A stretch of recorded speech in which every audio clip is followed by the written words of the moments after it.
month, and then, all right, well, we can wait a month, and you can start putting on some size, and then when you're ready, you can come for a visit. Oh, definitely. Yeah, 100%. I got like, I got an apple as well. Dude, if you come here, you'll have your own kitchen, your own bedroom, your own bathroom. It's like your own apartment. Oh God, I won't leave. You won't even. You won't even have to see me. You'll literally be upstairs in your own apartment with your own kitchen and everything. It'll be like a time lapse, like a movie. It'll be like 10 years later, and I come out with this like long hair and beard.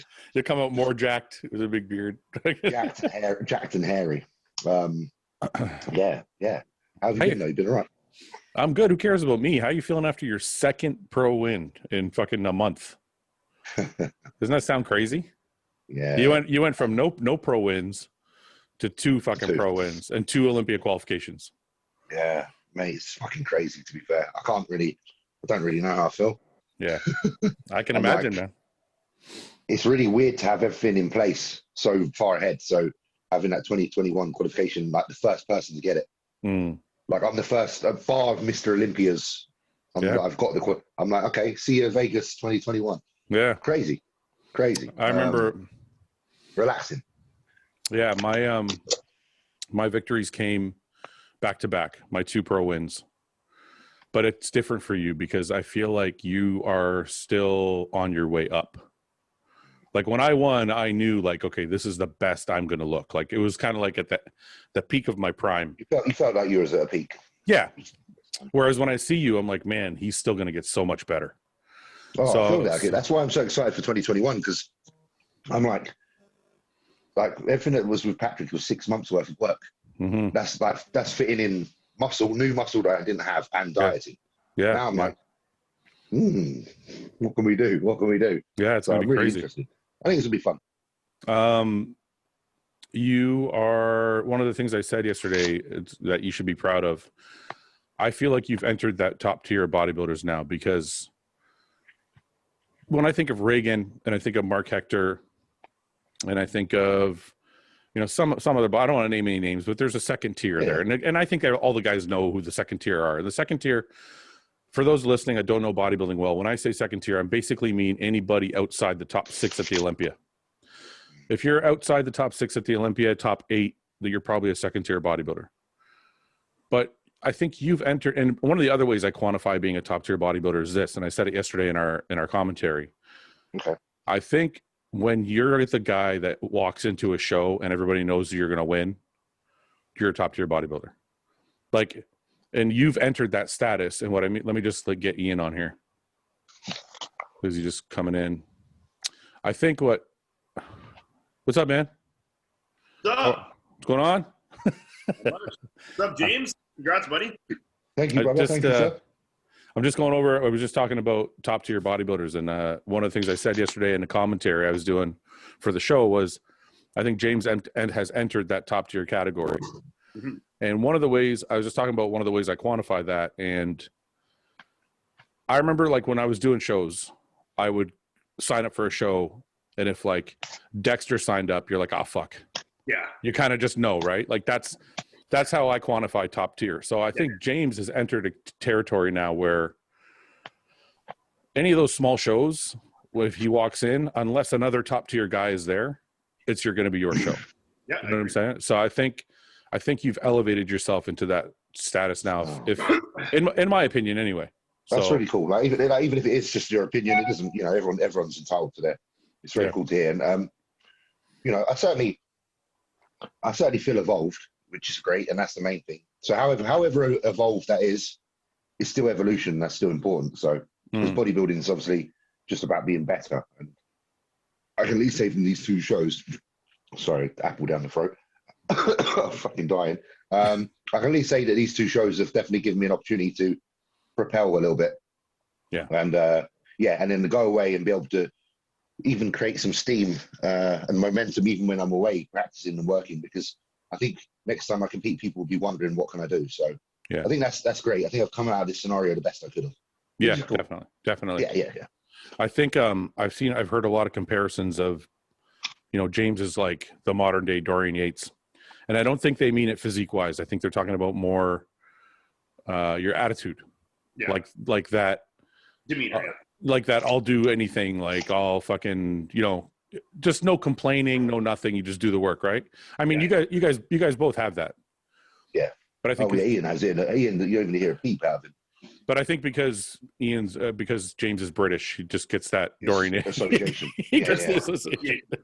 It's literally association, isn't it? Yeah. But what I was saying yesterday in our commentary is one of the cool things is to have a Dorian Yates-like figure or attitude, but still be a man of the people. Like you guys are both on here with me, and we're talking about private shit. We're talking about the way we feel about stuff and the way like our insecurities and shit. Nobody ever got to hear that shit from Dorian Yates. No. Yeah. I mean, even now in retirement, you don't get a lot of personality, right? Yeah. He's still a very stoic, just get shit done kind of person. Yeah. So I think it's a benefit to fans nowadays to have somebody that, like, especially both you guys who have that attitude that's very like get shit done, don't fucking complain, do what you're supposed to do. But also see the human side of it as well. Yeah, but also be able to share and like that person's still fucking normal. Yeah. Yeah. Right? Yeah. Because I think there is a human side, and you need people to still see that so they don't think it's unobtainable.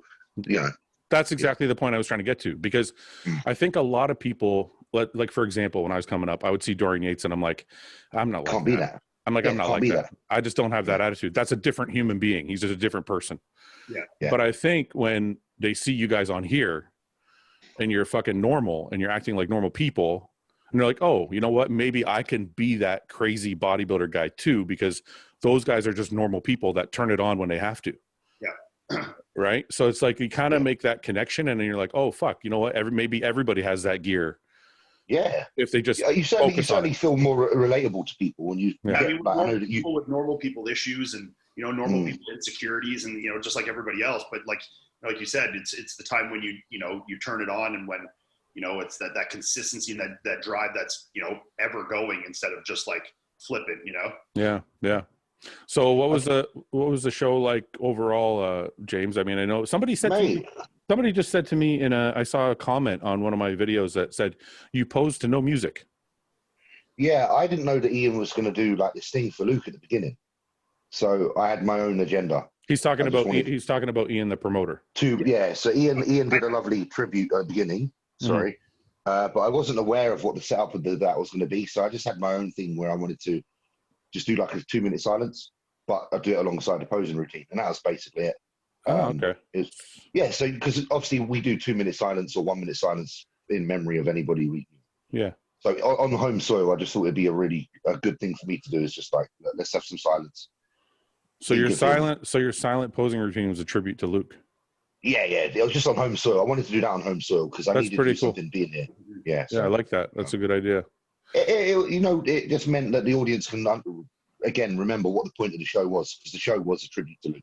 Well, people kept asking me the whole time, like, why is James competing? Why is James competing? He's already qualified. And I'm like, honestly, if he doesn't fly to the Olympia this year because of lockdown, he's going to be qualified for next year anyway. I said, I think a big part of it is just because it's a tribute show to Luke, and he wants to. Yeah, there's a massive percentage. There's two massive things. Obviously, early ticket to Olympia next year, so I can chill the fuck out. Yeah. And then secondly, this was the show that Luke was meant to do, and because he couldn't do it, it's now his show. And it was kind of wrong if I don't do it. So those two things collided, and they had to be kind of dealt with. And I have to touch.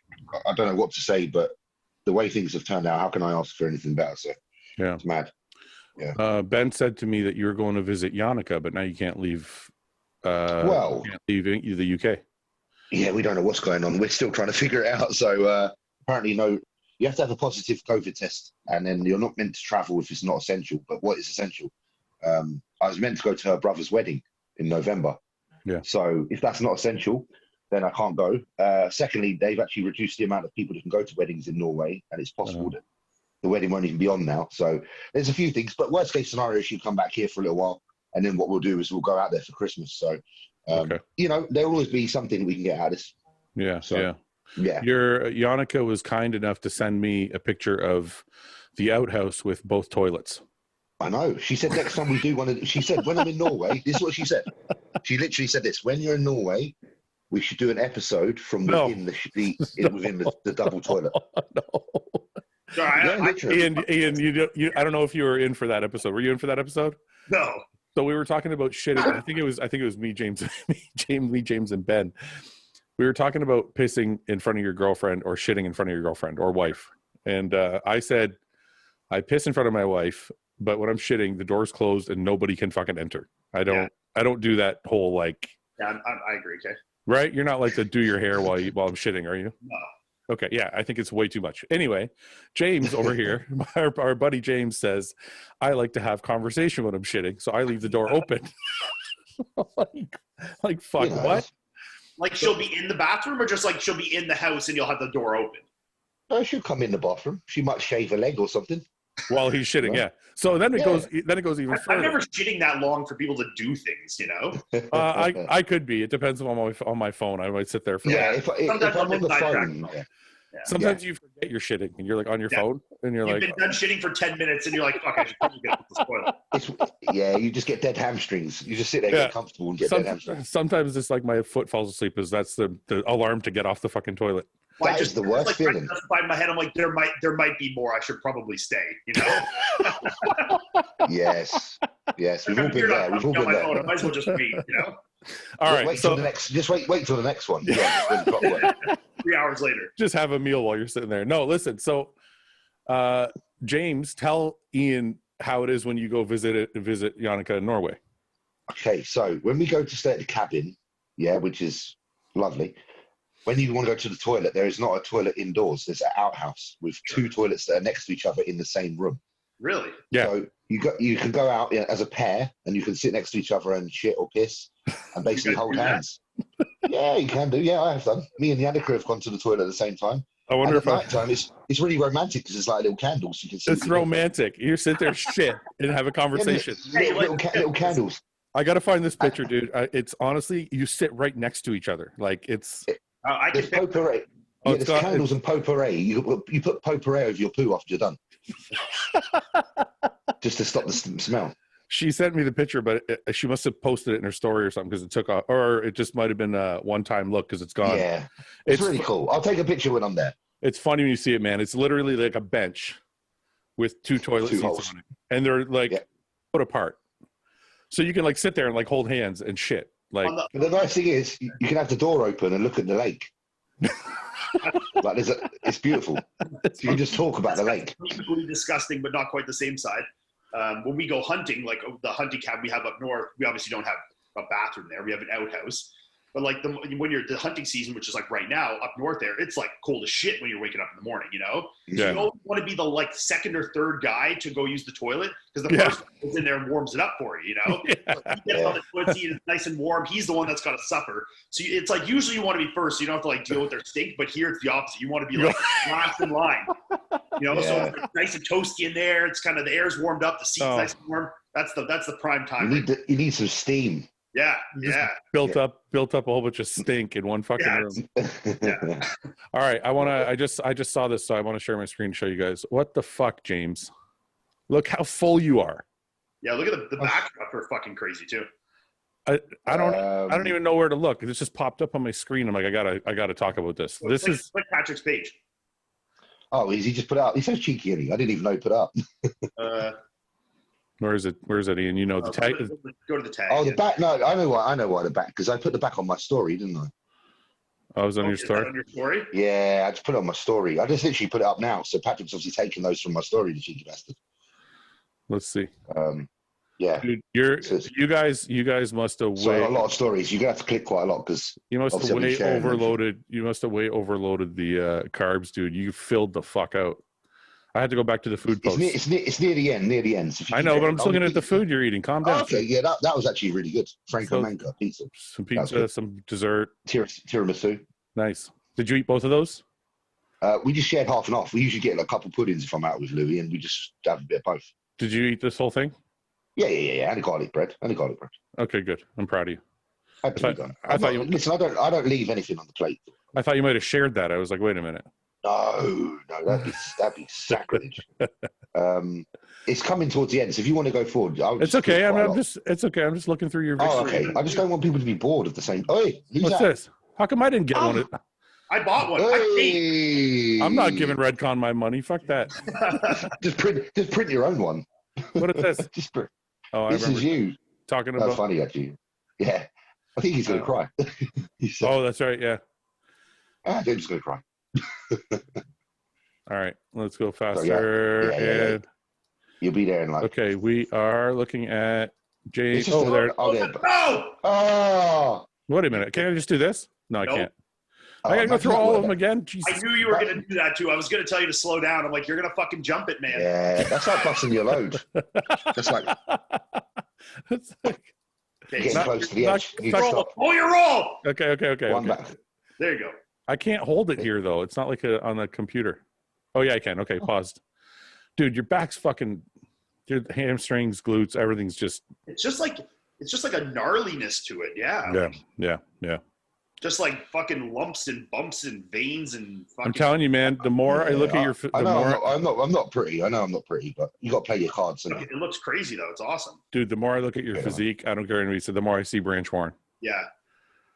I'm like, it's He's crazy. my dad. Branch Warren, that's not like 5'2" though. Yeah. He's I'm my not. dad. He's my father. It's branch worn 2.0. Yeah. Yeah, they're not identical. They're not identical. I'm just saying there's similarities. No, but a lot of similarities. I don't want anybody to take it the wrong way. I don't. They're not exact, but there's a lot of similarities. Very similar. Yeah. Yeah, I think about strengths and stuff. Jesus. When I saw this, I was like, what the F? I don't know. It's just full as like. Yeah. What did you guys do differently this time? Anything? No, not really. No. Nothing that different. Managed to put a little bit more food in over the 2-week period from the other show because body was obviously running a bit faster, so we didn't have to drop carbs lower than around 500 a day for the last 2-3 weeks. So I think just having that higher just allowed us to come in a bit more pop.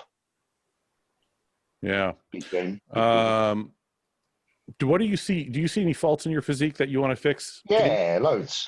Me and Patrick agreed that from the front I need to become more dominant. Where? How? Tell me what you think. Just generally need to bring up shoulders, arms, more lat width, keep the waist tighter if possible. Because I have genetically very shallow abs, so it's very like when I flex them, they're fine. But if I'm resting, they're not like other people's, and that is genetic. It's not because I'm lazy. Just trust me.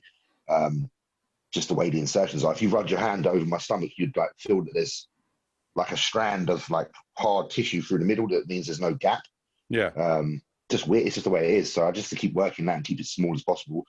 But yeah, really, to be fair, it's just trying to make sure I get more flare, more width, so more side delt, more arms. Okay, so for being nitpicky, all the things you're saying are true, right? Can I tell you the only thing I see? Yeah. Just your abs. Yeah. You just need more depth to your abs. See, if you put your hand, the funny thing is, see the middle of my abs. If you put your finger on that, and push hard. I've literally got like a strand. Like here? I've literally got like a strand of hard gristle that runs all the way through that. I wonder if it doesn't separate.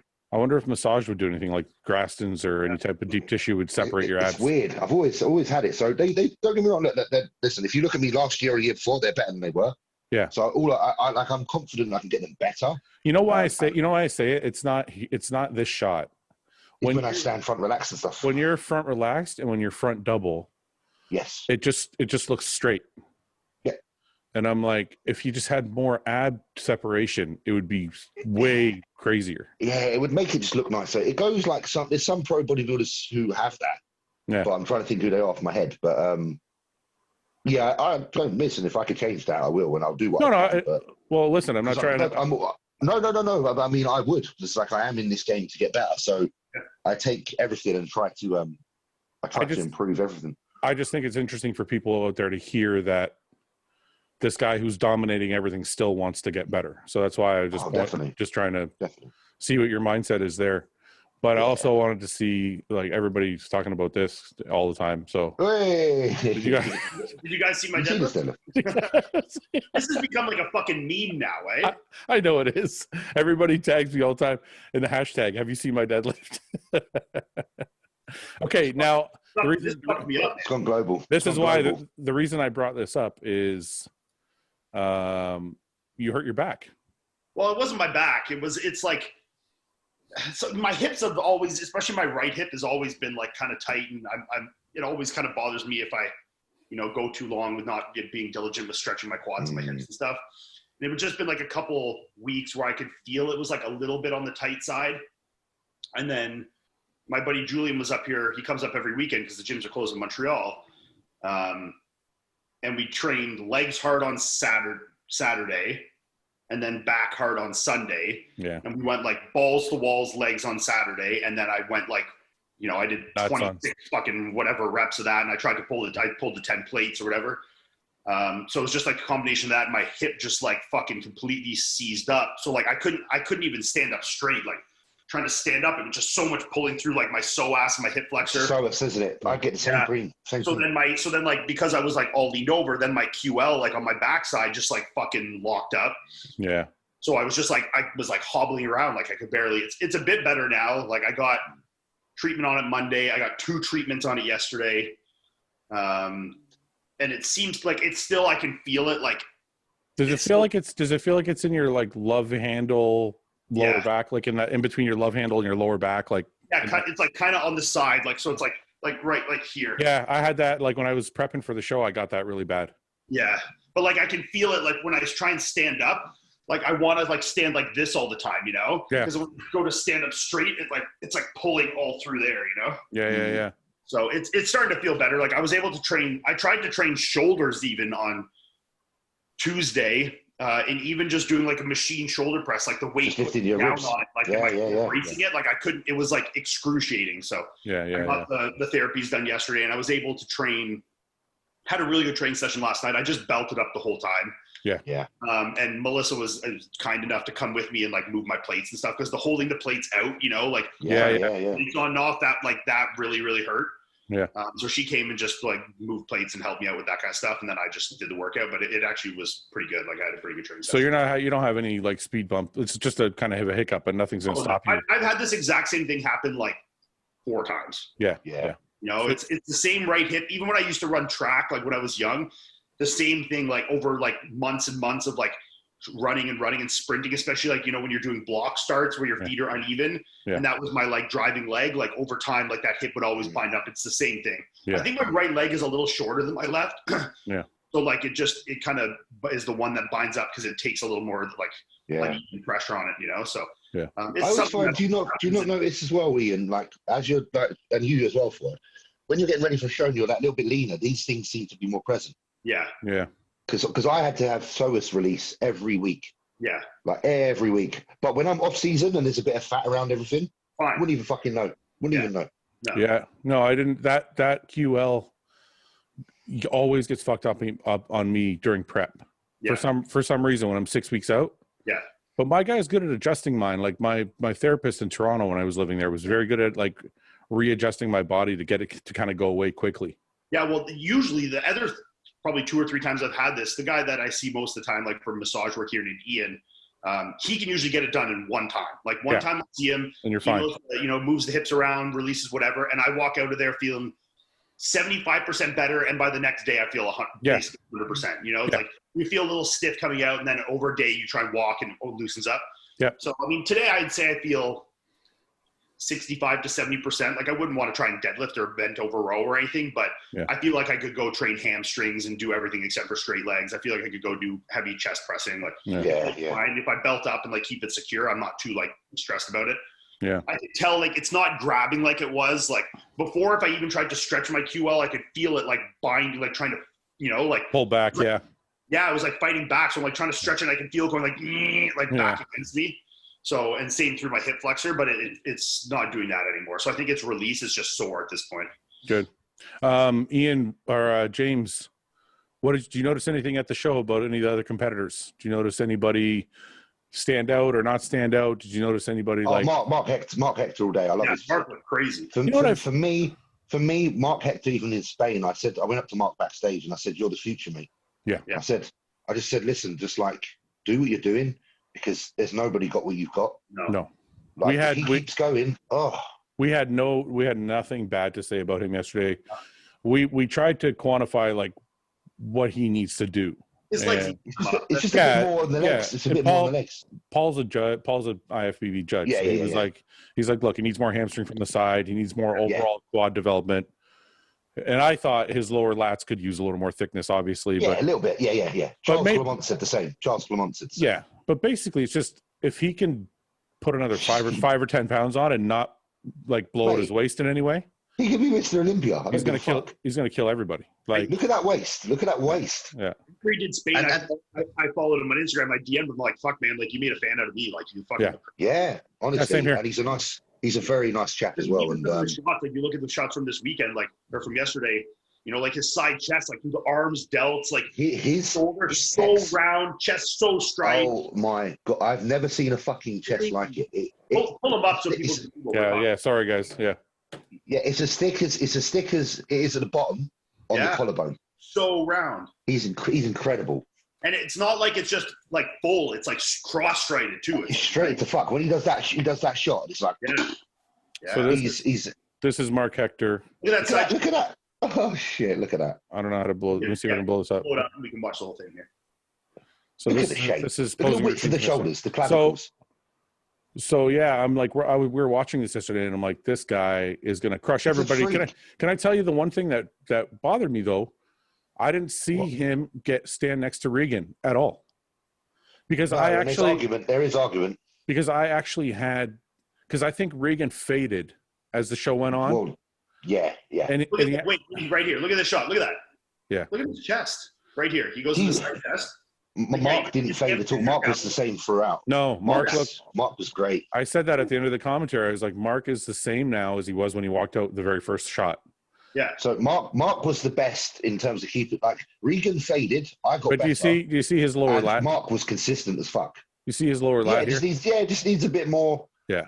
Yeah, but still. Hamstrings and adductors need a bit more. But I mean, overall, it's pretty. Oh yeah, no, we're talking. His skin tone's like really nice and crisp. Like, look at that. Look at the arms and the bellies, the fucking bellies. Guys, when I'm being nitpicky, I'm talking about Mr. Olympia status. I'm not talking about. Yeah. I mean, if we're just talking like as a pro, he's absolutely amazing. But if we're talking, this guy's the future. That's where I'm saying he needs a couple things. But just old is this guy, James? He is a bit older than me, but he's not a lot older. He's in his 30s. So yeah, he's in his 30s. The thing is with him, he's like, I see a lot of black fellas with good genetics, but I would say he's the cream of the crop. Yeah, he is. Like honestly, smaller waist than Sean Roden, wider shoulders. If you could imagine him with Sean Roden's legs. Well, I was just going to say that he actually has a upper body there. He actually has a similar shape to Roden, but with a better torso and arms. Better. Yeah, because he's got the round arms, which Roden doesn't have great arms. No, he doesn't. Not the tricep bellies like this guy's got. Look at it here. Look at the tricep. It's very clean too. It doesn't look like he's shot up at all, or he's taking a ton of drugs. Skin quality, it's very nice. It's like a very polished look, you know. Yeah. He's a handsome fella as well. He's got the look. He's got like the face. Yeah.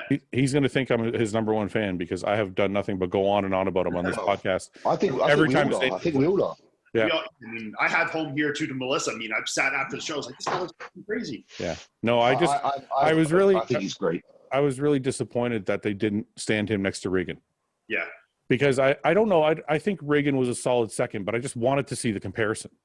To see how close. Well, they kept putting you in between them. And I'm like, why are you not putting the two guys that look so similar next to each other? James was a clear winner. Move him to the side compared to the other guys. Yeah. And then Jamie looked really, really good. He surprised me. I did not have him in fourth. He looked awesome. But he did look awesome. And then after they called him out, I'm like, yeah, that makes sense. Samson looked good when he first came out, but he looked like he was tired. Like, and I texted him after. It's understandable. It is understandable. I said, you can't diet for a whole year, man. I'm like, you need to, but I still, though, even saying that, I do think he was ahead of Theo. Because they had Theo in fifth, and I thought Samson was better than Theo. So that was the only placing I'm like, okay, I don't know if that works, but other than that. I'll take a minute and brag that I called the top four exactly right after the prejudging. Well, I think everybody did. No, but like before they even went out in the comparisons, like when they came out in their individuals first, I was like, James first, Regan second, Mark third, Jamie fourth. Like, we did in the commentary as well. I think it was pretty clear cut. Like, I think everybody kind of knew because I think Mark is incredible, but I still think Regan's just a big man. Like he's got a Regan's got a big frame. Yeah, he's got a big structure. Bigger than me. Naturally, he's bigger than me by quite some way. Yeah. So I'm like, okay, James is the thickest and his best combination of thickness and muscle. Then you have Regan, who's in really good shape, but he's not full enough and pushing enough to beat James. Yeah. But he's still better than Mark. And then Mark obviously is much better shape than Jamie. Than everyone. So than everybody, really. So to be fair. So yeah, so it was kind of an easy to call the top four there. I'm kind of glad that they are like, I feel like me and Ian are benefiting from the way they judge this year, because I feel like they're being true to bodybuilding, and they are judging it for musculature as well, which is good, because they haven't always done that, and I feel like that's been great on our half, because like I say, I don't think me and Ian have the ideal shapes in bodybuilding for some people, but you cannot deny that we go in the gym and we slang around some fucking metal, and you can see it in our physiques. And I think the judges are rewarding density this year. Well, I just want to touch on that, because me and Paul discussed this in the wrap up of the commentary. Yeah. And what we were saying is, it's funny the way the bodybuilding has gone and how they've changed the game so much in the last 5 years. Because ever since Arnold complained about the big guts, the judges all of a sudden were like, okay, we're going to start marking people down. Yeah. And it took a couple of years to start taking effect, but then you started seeing guys come back with better weights. Now, James, you in 2005 might not look the way you look now, because in 2005, 2010, it didn't matter what your waist looked like. Yeah. So like for me, for example, right, 2008, they saw me, they're like, you look good, but you need to be bigger. So I just didn't give a fuck about my waist. I was just like, get bigger, get bigger. Everything everywhere. Yeah, and then my waist got thicker, right? But now everybody knows, get bigger, but don't fuck with your waist. Yeah. So what we were saying yesterday, me and Paul were talking about, is James is a modern day mass monster, but because this thing has gone into effect about waist size and not messing with your waist, James' waist looks way better. Like if you had been around in 2005, you'd be killing everybody, because or 2008 or 2010, because you're like this mass monster, but your waist is still small. Mm-hmm. So I don't think they're rewarding just, you have the best of everything on the stage. That's why you won. I think it's like you said with Ian, isn't it? Like when he won New York, it's about what did you not tick, and you didn't. That's what I'm saying. If you have the least things you don't tick.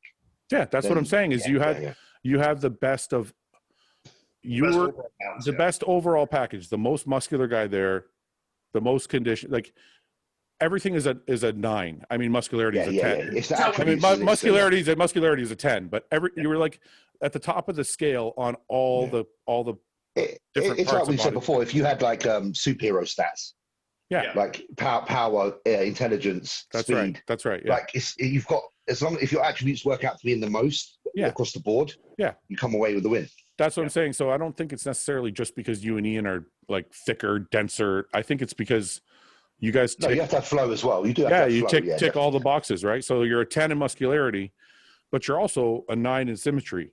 You're also a 9 or a 10 in conditioning. You know what I mean? You're also a 9 or a 10 in presentation, and that means like oil and color and everything, right? So this is another thing for this is like where it is a skill, isn't it, bodybuilding? Because your genetics can take you in one direction if you push them. Yeah. But in order to stay balanced in these attributes, you have to work with a coach that understands how to not go too one way. Yeah. And I think that's really important. Like you said, if this was 2005, might look like fucking Ronnie Cole. That's what I'm saying. Like that's exactly what I mean. Because like in 2008, when they said that to me, I was like, okay, I got to get bigger. Nobody ever said, hey, mind your waist while you're getting bigger. Yeah, because it wasn't a thing. Nobody cared. Everybody would just show up with the fucking biggest waist. Like, man, people used to call Jay Cutler a fridge. Yeah. Like everybody loves Jay Cutler. Everybody's always loved Jay Cutler. But I remember a time. And he just made this wider as well. So he just made his shoulders wider. Yeah. Yeah, he probably had like 40 whatever inch waist. But he had like fucking 60-inch delts. Yeah, and you have guys like Paco Bautista, like freaky, just massive waist. Yeah. You remember him? Remember his legs as well. Fuck. But now, and that's the thing. Me and Paul were like paying, giving the IFBB kudos to like the fact that they've been able to change the game, because now even the mass monster guys still have nice flow. Yeah. Like who can we point to that has that's big and has shitty shape now. Because They're doing well. They're doing well. No, but even the guys that you would consider thicker waists still are not bad compared to what they were in the early 2000s. It's true. Right? It's true. So I think because it stuck out to me when I was just watching you standing there with the trophy at the end. Yeah. And I said to Paul, I'm like, isn't it interesting now how like even the mass guys still have good flow? Like they've really like changed the direction. Because we were also thinking about all the young guys coming up, like Marc Hector, like Dwayne Jackson, like some of these new guys that you see coming up, and they're like these tiny little waists. Like Reagan. Reagan's a young guy coming up. He doesn't have a big waist. You know what I mean? So it's like, I don't know. It's like Quint and Antoine's good at controlling his waist. It's there's a lot of. It's a very important part. It's a very important part, and it's something that if it gets flagged once, listen and fucking work on it because that'll cost you. Yeah. I wonder what I've always asked everybody, like, what it is. Is it drugs? Is it food? Is it the way we lift? Because it's funny how all of a sudden now we're able to change it where we weren't before. But I don't think anybody's taking any less drugs. Yeah, I think it's the food push. I think it's just because a lot of us have overeaten for so long, overeaten for over periods of time. And when you get back to work with obviously like Patrick, like we do, he will never put you into such a surplus or such an amount of food where you're sitting in that place where you're going to stretch your fucking stomach out. Yeah. Like I know it sounds weird, but it does happen. I've done it. Yeah.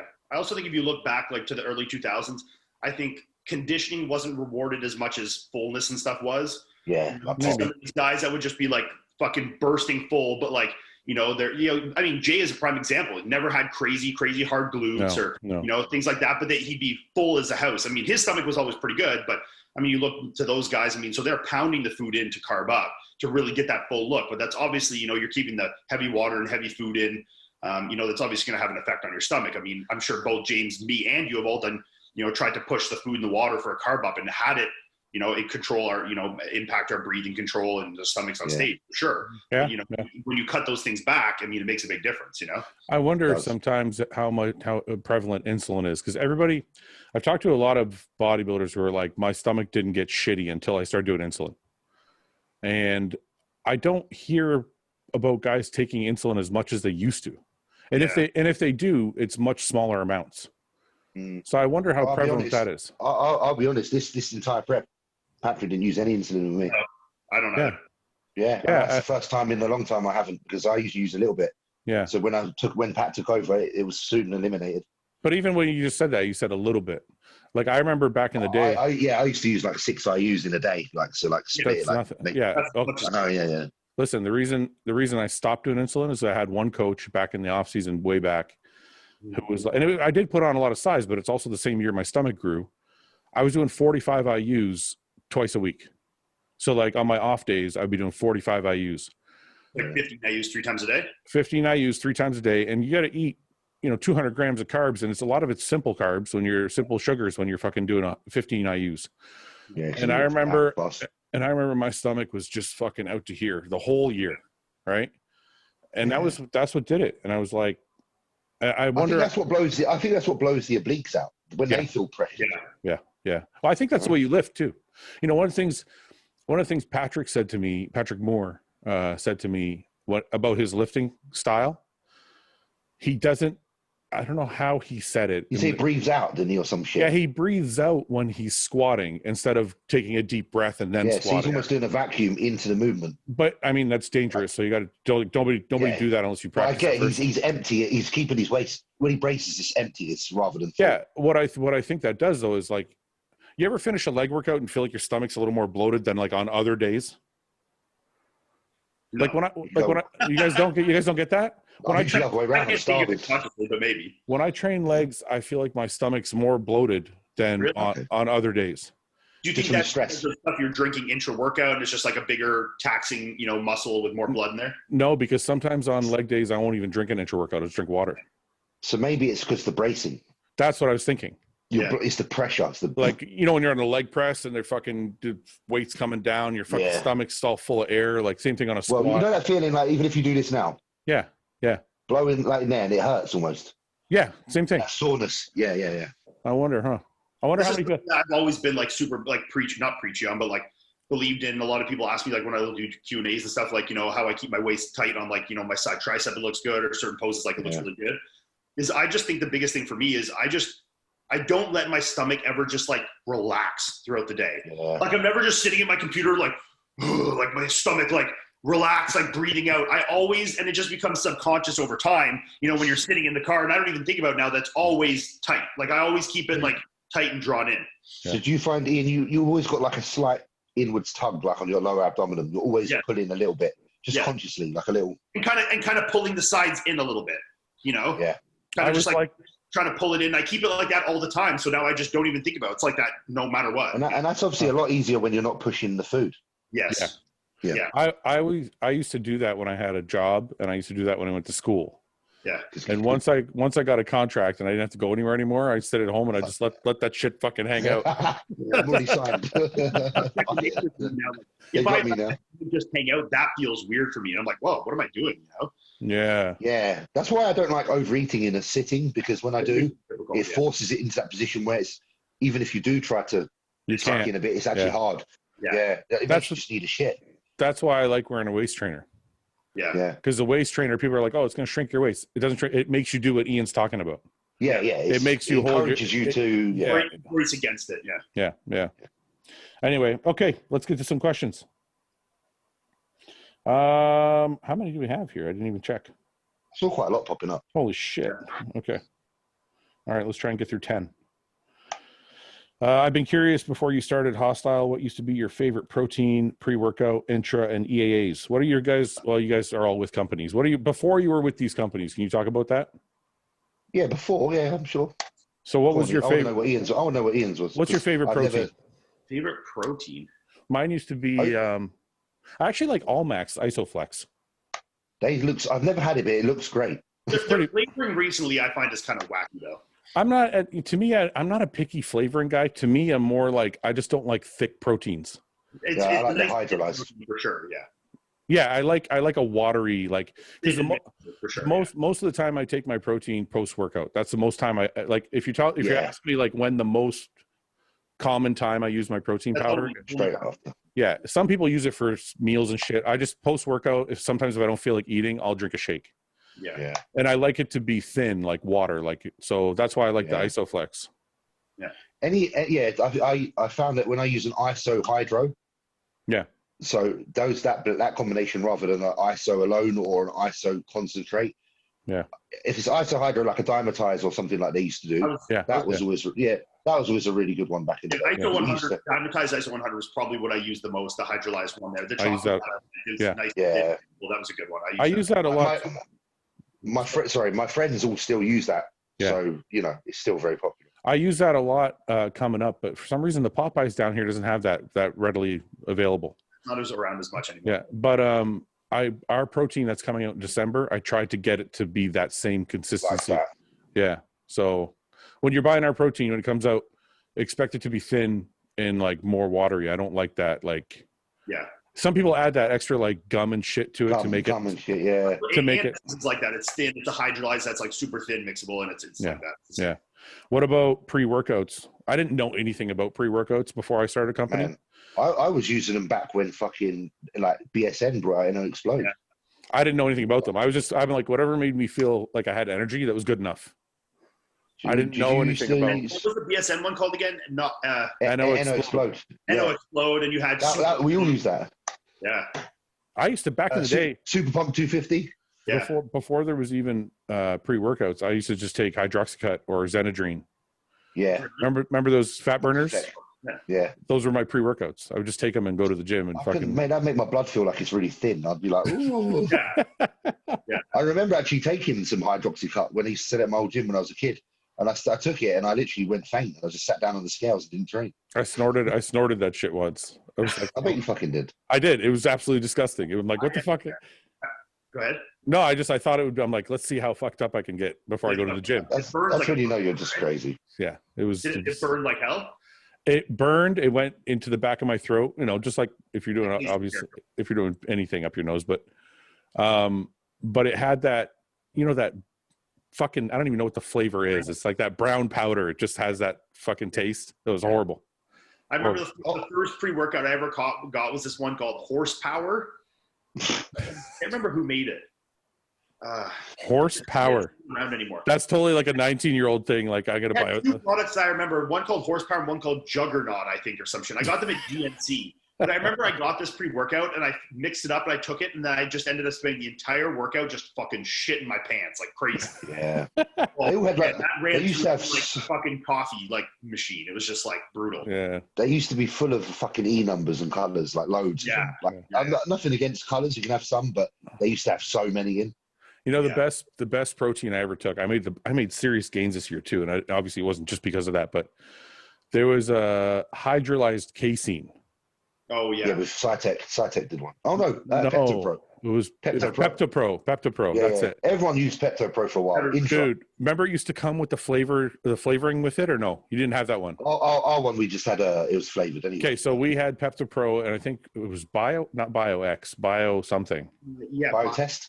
Biotest. Yeah, Biotest used to make it. Fuck though, eh? You know, yeah, it was like Mark Dugdale and John. Yeah, John turned me onto it, and you know the hostile jug that we sell now. Yeah, that's where I got the idea because it used to come with it. Yep. You'd buy the Biotest; it would come with that, and you had to get the flavoring. They had the little squirt bottles for flavoring. Yeah. Dude, that shit! It tasted like you were drinking a fart. It was so disgusting. Like terrible. I remember. Yeah. It was the worst tasting fucking. And I'm like, see, this is the thing. People know me now at 42, and they're like, he's a baby. He likes the McDonald's. When I was like your guys' age, I drank that shit. It tasted like I was drinking hot garbage for a whole. I just did it anyway. I'm like, John said to do it. I think it's a thing with that kind of protein too, because I know True Nutrition makes a hydrolyzed casein as well. Yeah. And I bought it once, and it was the same thing. It was so bitter. It was like. I had 5 bags of it and I couldn't even drink it. And like, they make amazing products, so nothing against them. It just it tasted like piss. Yeah. Yeah. Well, it's not the manufacturer's fault. It's just that product just doesn't. Yeah. But is that because the funny thing is you get EAAs don't taste like that. So it must be an amino acid that is outside of the EAAs. Yeah, I'm not sure. Yeah. Something in the casein. I don't know. Casein, yeah. Something when they hydrolyze it. I don't know. But I used to go through so much of those fucking flavoring bottles. Yeah, trying to make it taste good. And it still wouldn't do anything. I'm like, this is just horrible. This is that Plasma product too, or whatever. What was it? Plasma. Yeah, I never tried that. Yeah. Workout. Yeah, they had something like that too. Some cool shit. I always wanted their stuff, but I lived here in the UK, couldn't get it. You know why I like that? Because they seemed like the kind of company that was like, we're not going to try and sell hundreds of millions. Yeah, we're not going to sell hundreds of millions of dollars of shit, but we're going to sell shit that's pretty awesome. Yeah, and I was like, and I used to think Marc Dugdale was really cool. I thought he was proper, a bodybuilder's bodybuilder, you know. Well, somebody you trusted, right? You're like, oh, Mark. Yeah, absolutely. Yeah. Oh yeah, for so long, I used to get all my workouts off the Mountain Go website. Like, go on there, and you know, you'd have like the Marc Dugdale and all them, and it would show the workouts. Yeah. This was the stuff, the Plasma. Remember this one? Yeah, I never took it, but I remember that. Yeah. Well, I used to go to that website for all my information. T Nation, they're still around. It's good. But I remember John used to write for them, and like a bunch of other people used to write for them. So they had like a lot of information on there. Yeah, it was fucking cool, man. Yeah, it was. What would be your ultimate Olympia lineup? Past and present bodybuilders, all of them have the same edge. Example: equipment, food, blah blah. So what's your best? I mean, that's a really tough question. I only give a fuck about us three. Your ultimate Olympia lineup is all the Olympia winners. Yeah. Yeah. To be fair, if you're thinking like that, you can't put like Arnold in a lineup with like fucking. He gets smoked. Why? It'd be awesome. I want to see. It'd be stupid. He's looking like a child. He look ridiculous. He'd get hurt. He'd get hurt so bad. Even Lee Haney next to Ronnie would look like an amateur. You know. Yeah, he would. That's true. Well, I would have to say Ronnie Dorian, Phil J, Kevin Levrone, Flex Wheeler. Yeah. Chris Cormier. I'd still throw Kai in there just for the fuck of it. Yeah, that'd be cool. Kai would have to be there. Yeah. There's some good people in there. Does Sean Roden fit in that group? I mean, Brandon would be. Brandon Curry fits in that group. Yeah, I can see Brandon there. I can see Brandon. I think Brandon beats. You know, it's really tough to say. Like, I want to say Brandon beats Kevin Levrone, right? But then you think to yourself, Kevin Levrone, right? Because you have him in this like icon status. Yeah. But I think if you actually stood them next to each other, I think Brandon beats him. Brandon's a beast. If you take a very critical eye and look back at the majority of Kevin's photos, like a lot of his shots, like his back shots and stuff like that, like, yeah, he had crazy most muscular and a crazy side chest, but his quads weren't great and kind of, worse than Brandon's. He was worse than wait a minute. His quads were great in the 90s. For a couple of years. But then they faded off. Yeah. Because in the big, they were very they were more of an oval shape. Yeah. But they he were didn't have a lot by the knee. He didn't have a lot by the knee. Yeah. In the later years, I'm not taking anything away from his legs. But I think it's so funny because we're in a place where like those guys have icon status. But I think if, like you said, if you're able to take the emotion out of it and look at it objectively, Brandon would dwarf those guys. Most. I mean, if you look at it realistically, in a lot of ways, like look at someone like Lionel Bayeki. His physique is almost the exact same as Flex Wheeler's, and he's not like top 3 at the Olympia. That's true. That's true. It's very, very similar. Look. But if Lionel got shredded all the time, he would be top 3 at the Olympia. Well, his back and his hamstrings would need to come up. But yeah, I mean, if he was peeled, he could definitely be a contender. His front shots are some of the best in the world. There's no doubt about that. He's quite fit. Where's he been? Is he competing still? Like, what's the fucking deal? I think I see him getting ready for Romania or something. I thought he was going to get ready for one of these European shows. He's always getting ready for something that never does anything. I don't know. This year has been very weird. Let's just say. You know how it's easier to get a bicep pump when your tricep is already pumped. Do you think it works the same for getting a boner with a glute pump? No, I don't. What the fuck? He's antagonist, agonist. No. Yeah. But like, look it's at not that. even the same. The glutes aren't your. I know it's insane. Crazy. That shot's amazing. Your glutes aren't the antagonist to your dick. No. There is no antagonist to your dick. You're also like, you want all that blood like free to go to your dick. You don't want an ass pump, like. This guy, I don't know how to say his name. Batty Farrell. I think he's a pro. He says best way to bring up lagging body parts. Train them. Get a good connection with them. Stop doing movements that look good and do the ones that work. Yeah. No, seriously. Do we have any real advice about that? Is real advice, because everyone does. Like if you're doing a barbell curl and you don't feel it, but it looks great, I mean, don't do it. Do a cable curl if you feel it more. Like just do what you feel on the muscle. People get very married to certain like movements. Like the biggest one by far is flat bench press for chest. Like by a mile, guys will get so married to.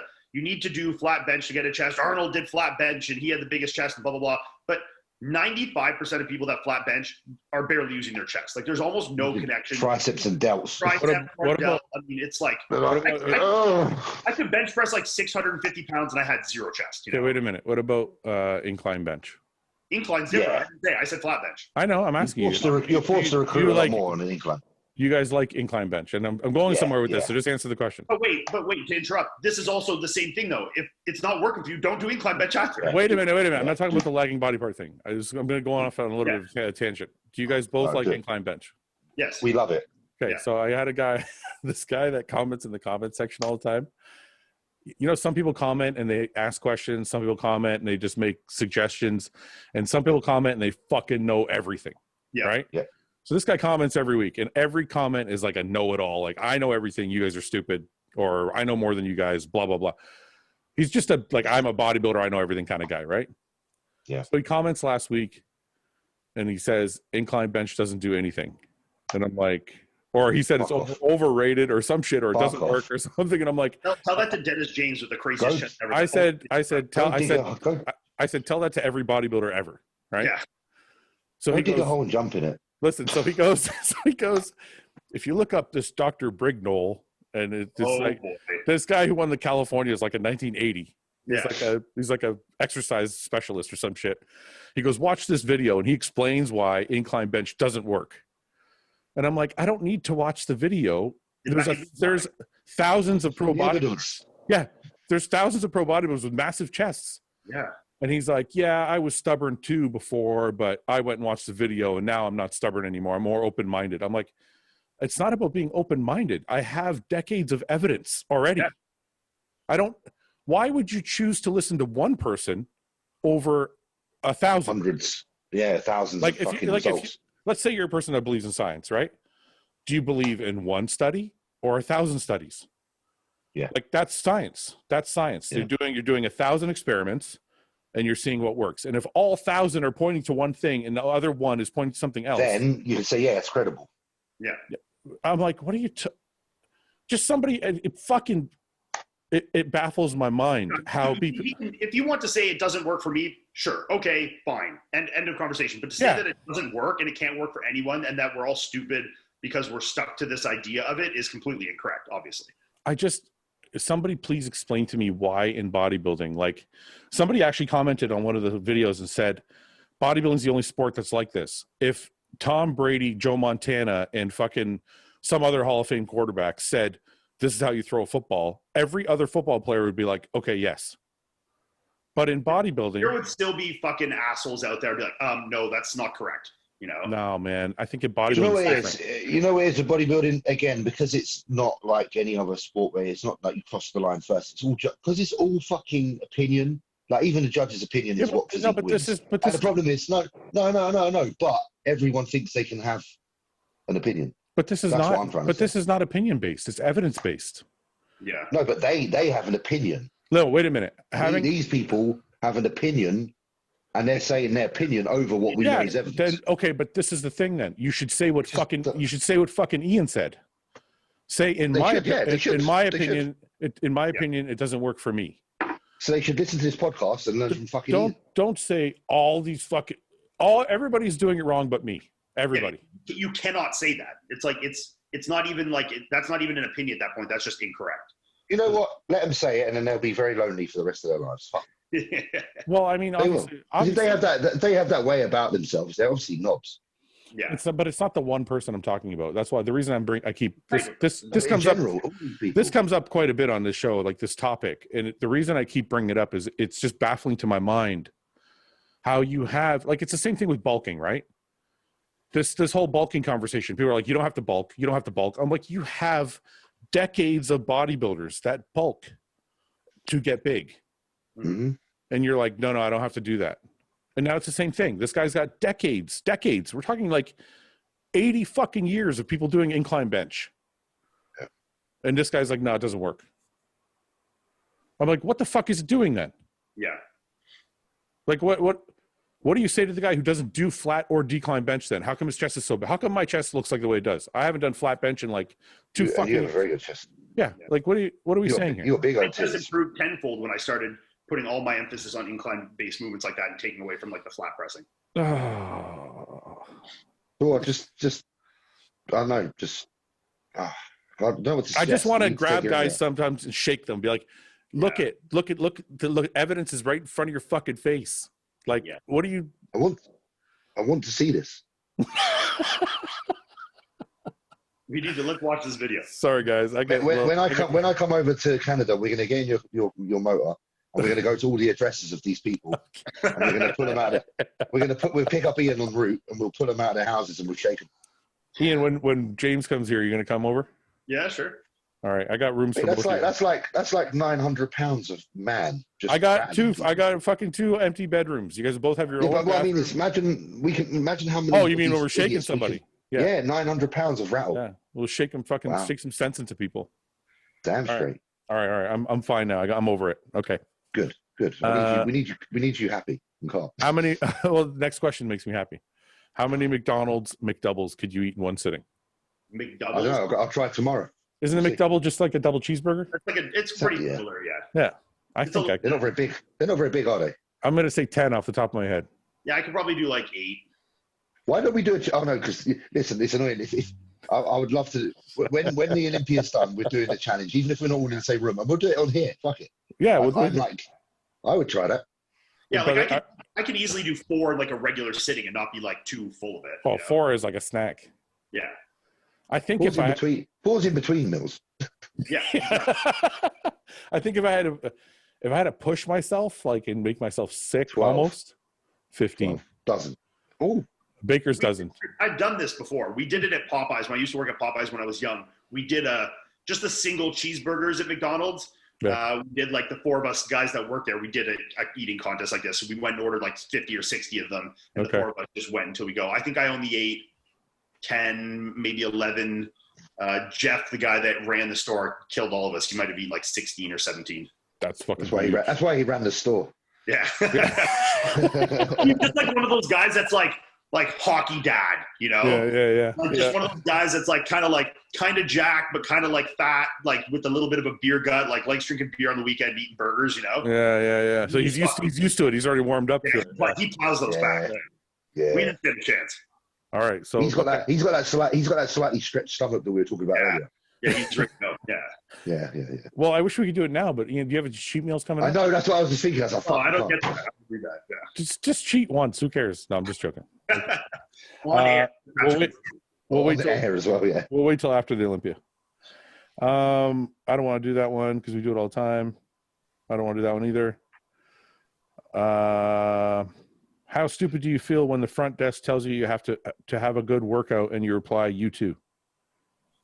Oh yeah, because like, he's just trying to say because they're obviously they're not working out. Yeah, I've done that a million times. Obviously. Yeah, and you. I don't feel. I mean, I never say. Oh well, yeah, no. It's different because I just walk in the gym and I just say thanks. I've never said. I don't know if I said you too. I've definitely said it. I'd be like, yeah, you too. Oh wait, no, fuck. You know. Oh, you're in your staff uniform, sitting behind the table. Yeah. Oops. Is there a genetic ceiling when it comes to conditioning? For example, is it impossible for Big Ramy to get as conditioned as Dorian Yates was? Whoa. People misconstrue conditioning with separation. Yeah. Right?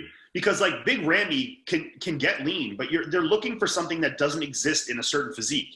You're looking to see like Phil Heath dugout detail on a physique that just isn't necessarily like that. You know, me versus Fouad versus James versus Phil, we all have a different level of detail, you know? Yeah. I mean, like Chris Bumstead has like crazy separated quads where someone might have Jay Cutler deep abs and someone might, you know, we were just talking about James as being shallow abs. Like you're talking about how the skin sits into the muscle, which is different than the actual percentage of body fat and how thin the skin is. Okay. Ramy gets fucking peeled, you know? I agree. I agree with everything you said. He was peeled at the Arnold. He was peeled. Okay. They're just looking for separation. That isn't there.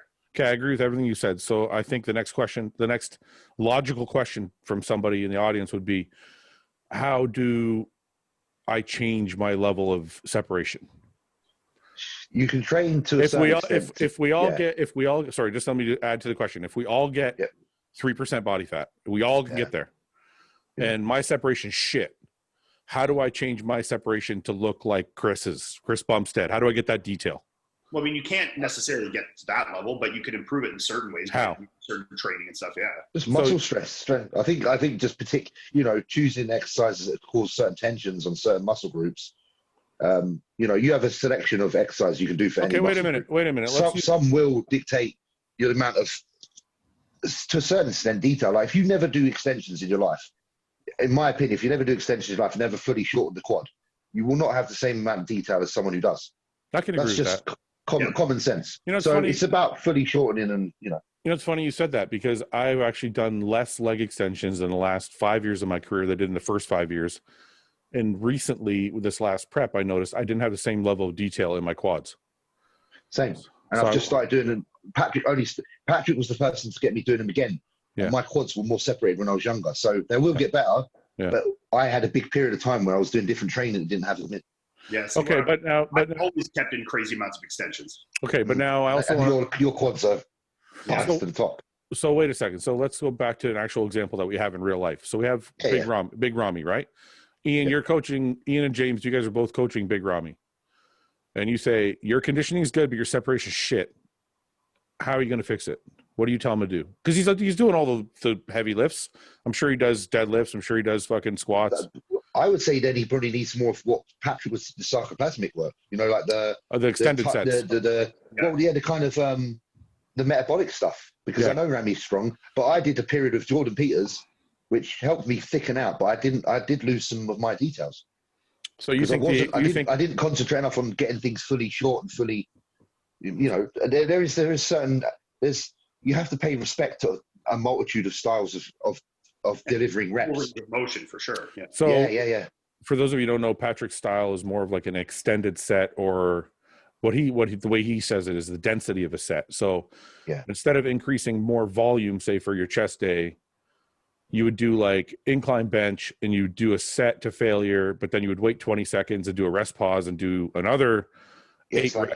So you're just extending the set, right? You're not increasing the volume. So you're not doing like 7 sets for fucking incline bench, but you're doing that one set might have 3 or 4 extensions to it. Yeah. So you're just kind of tearing down the muscle as much as possible in that one. Is that correct? Are you guys both working for him? So it's along the way. It's certainly along the way. You're just creating a lot more stress in a shorter period of time. Yeah. So the intensity is, the intensity's up, but without having to do multiple sets of like a certain load. So you think for somebody without a ton of detail, you think that type of training might help increase their level of detail? It's the ratio. Like Patrick always said, there's periods of time where your ratios fluctuate. So you always need the heavy lifting. Always. Mm-hmm. We'll always do that. But then it's how much you introduce of the metabolic work and how much you take away of that. So someone like Ramy, I'm just going to say maybe the ratio of metabolic work is a little bit too small compared to the heavy work. So perhaps he could just do with a little bit more time spent in this style of training. It has to be coincided. It still has to be there. He still needs to do the heavy shit. Yeah. But and that's it. Like, I'm not saying it would work, but there's no harm in fucking trying. So what about the people that say, because he's comparing him to Dorian Yates, and the one thing I'll say is this: Dorian Yates built a massive physique, but it was more incremental. So it's like a little bit of muscle each year over time. It took gradual, right. Whereas you take Big Ramy, it was like he was big, bang. It was like 2 fucking years. He just exploded. Yeah. Some people will say new muscle is not as dense or mature looking, and some people will say, I wouldn't say new muscle, but fast muscle. Well, that's kind of what I mean by new, but fast muscle. So because obviously the difference between Dorian and the difference between Ramy is the rate of growth. Yeah, that's what I meant by new muscles, how it came on so quick. But you're right, it should have been fast. So fast, building muscle fast, like a lot of muscle quickly. And then I also think the level of muscularity you have affects your separation too. Like if you look at Ramy's quads, there's so much muscle there that I don't think he can get the deep separation that Dorian had, right? Oh, definitely. Like Dorian's quads are literally half the size of fucking Ramy's. Yeah, I mean, some of this will come down to like peak manipulation too, to some small extent. Obviously, like if a muscle's like oversaturated, it's gonna kind of push full, right? Yeah. It's like that post show, like the day after the show, when people are like, I always look so much better the day after. It's like, you think you do, but if you were to step on stage, that's the fine detail with the you'd look smoother.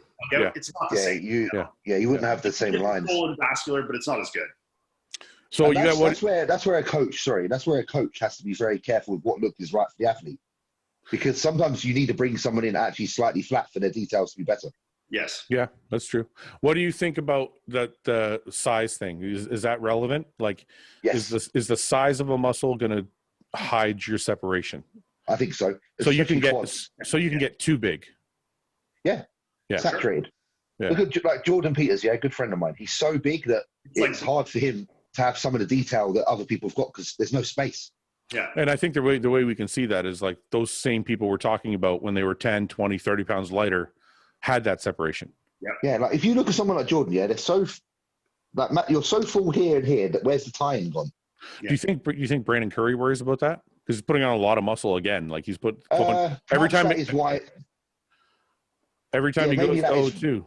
Maybe that is why, because the Kuwait guys you do get really full there, and that can hurt some people if they're not the most separated. Yeah. To some people, it pays dividends to some people, because if they are extremely conditioned and they get that fullness on top of it, then it's really good. Yeah, it's an interesting question. I like that. Yeah, I do agree with that, though. I think ultimately the answer to this question is there's probably many different facets that encompass getting that separated conditioned look. It's all based on your bone, how much muscle can fit on it, and how much gaps are on there. Yeah. So if you put anything, an abundance of anything around that bone, and it's literally leaving no spaces, well, the lines are going to get pushed. The lines are pushed together so fucking hard that there is no. That's exactly. It's so funny you said that. It's exactly what I was talking about when I said adding too much muscle. Because when I look at Ramy's quad, you see the rectus femoris and you see the lateralis, and there's so much fucking muscle. That space is bound to just close. Yeah, and then do this as well. Do this. So that's it normally, and then carve them up. Yeah, it's even worse.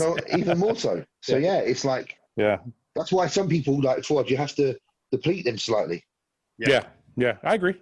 If you look at me, for example, in the morning, I'm more separated in the morning every day. Yeah. By miles. But if I took down stage, it'd be too small. No, I 100% agree with you because it's the same here. I love the way I look in the morning because everything's dry and separated. But you stand stage, you look like you'd get killed because you need to be a big bodybuilder on stage. That's right. Yeah. Pick one retired bodybuilder that would be the face of Hostile when they were competing. Me. Yeah. What are you talking about? Interesting. I'd like to know. Yeah. Who would you pick? What? I don't understand the question. Pick one retired bodybuilder. Someone who's already been and gone. They want to you to pick like Corey Yates because he, it's like looks like he's lying kind of thing, I don't know. Branch. Yeah, Branch is Branch is just quality. Branch. I love Branch. Branch is a dude. How did you find a doctor that was understanding of your choice to take anabolics? Did you get references from friends that had one, or did you just bring it up to your primary doctor in hopes that they would not judge you? My steroid doctor is my primary doctor, and he's not a steroid doctor, but my doctor, my primary doctor is actually a sports doctor that also understands anabolics and steroids and all that. So I don't have like a family doctor and like a sports doctor. I have one doctor that understands all of it. Yeah. My family doctor, but is understanding of it as well, and also trusts my intelligence and doesn't treat me like I'm an idiot. Yeah, I don't think you need like a doctor that's like well versed in steroids, because even my doctor, like I sometimes feel like I know more, maybe not necessarily, but I think what you need most importantly is somebody that understands steroids and their effect on your blood work. And then they can just monitor you throughout your career. That's exactly what mine's been. Yeah. I went through like 4 doctors though, because the first doctor, I remember I walked into the hospital, I walked into the doctor's office, I had an infection in my shoulder. I don't know if I took a shitty shot of something. I don't know if I took a shitty shot of something or what, or it was dirty. It's probably Winstrol. Maybe I didn't clean the area properly or something. I don't fucking know. Always Winstrol. Yeah, but my fucking shoulder was lumped up, and I'm like, I need some antibiotics. And he looks at me and goes, I'm not helping you. I go, what? He goes, I don't help people with that kind of shit. And I'm like, I have a fucking problem. You're a doctor.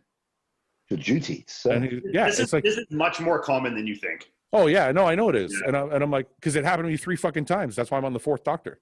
Yeah. So I'm like, this is insane. If I had a heroin addiction and I came to you and I said, I'm fucking addicted to heroin, you would help me. Yeah. But because I have a steroid shot in my shoulder that's infected, you're like, I'm not going to help you. You can't even it's like against the law. You're a fucking doctor. Yeah. But I'm like, I don't want to talk to anybody that's an asshole anyway. So I left. Yeah. And I just kept going from clinic to clinic until I found a guy who was like, cool, I'll help you. I understand what you're doing. I understand blood work.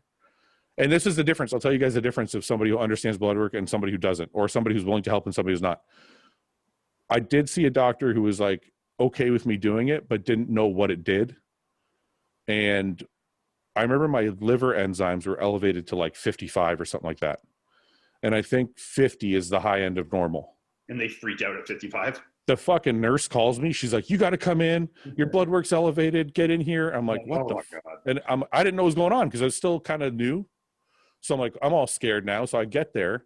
She's like, look, the guy's like, look, your liver enzymes, blah, blah, they're all elevated. So next thing you know, I go see, I leave there, whatever. I'm freaking out. I go see another doctor. He's like, this is nothing. He's like, your liver enzymes have to be like 200 before I worry about anything. Yeah. Yeah. He's like, keep an eye on it. He's like, but this is not anything to panic about.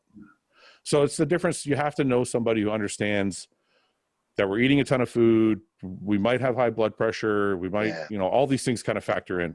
Because there's normal people and then there is, athletes such as bodybuilders area.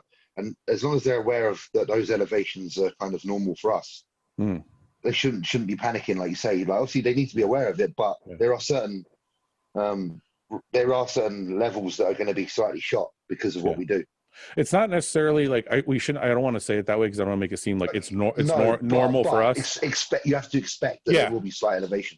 What I want people to know is the doctor should know why the elevation is happening. Yes. What range is safe and what isn't. Yeah. Planning on starting a cruise soon. 150 tests a week. Currently running 6 IU of Pharma GH. on training days with other compounds. Should I drop the GH completely or say maybe run 2 IUs a day during the cruise?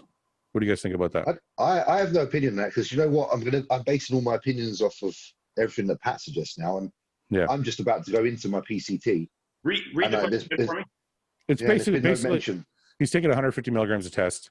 Yeah. And he's currently taking 6 IUs of GH. He's like, should I leave 2 IUs? Keep it. Should I leave 2 IUs in or dump it and just take just cruise on the test? Yeah, I mean, if I come off stuff, I pull the GH usually too. Yeah, I would too. So is that normally what you do with Patrick? Obviously, because I'm just about to go into my first kind of break. Yeah. And there's been no talk of GH. That's why I'm just saying it, because I was just interested in myself. My PCT plan involves no growth hormone. Yeah. I would. I don't waste my money. I'm like, GH is expensive. I'm not going to take it down. If I'm going to cruise, I'm just on a cruise. I'm like, you know, my focus on a cruise is maintain whatever muscle I have and get healthy. It's not. I'm not trying to there's no point in taking 2 IUs. Like cheat the system and yeah, like you might as well just be fooled. Like in your head, you're telling yourself, just sneak that in. It's like, just chill. Like, don't just worry relax. too much. Yeah. Just do it right. Yeah. If I'm getting, we'll skip that one. It's probably important. Let's talk. Okay.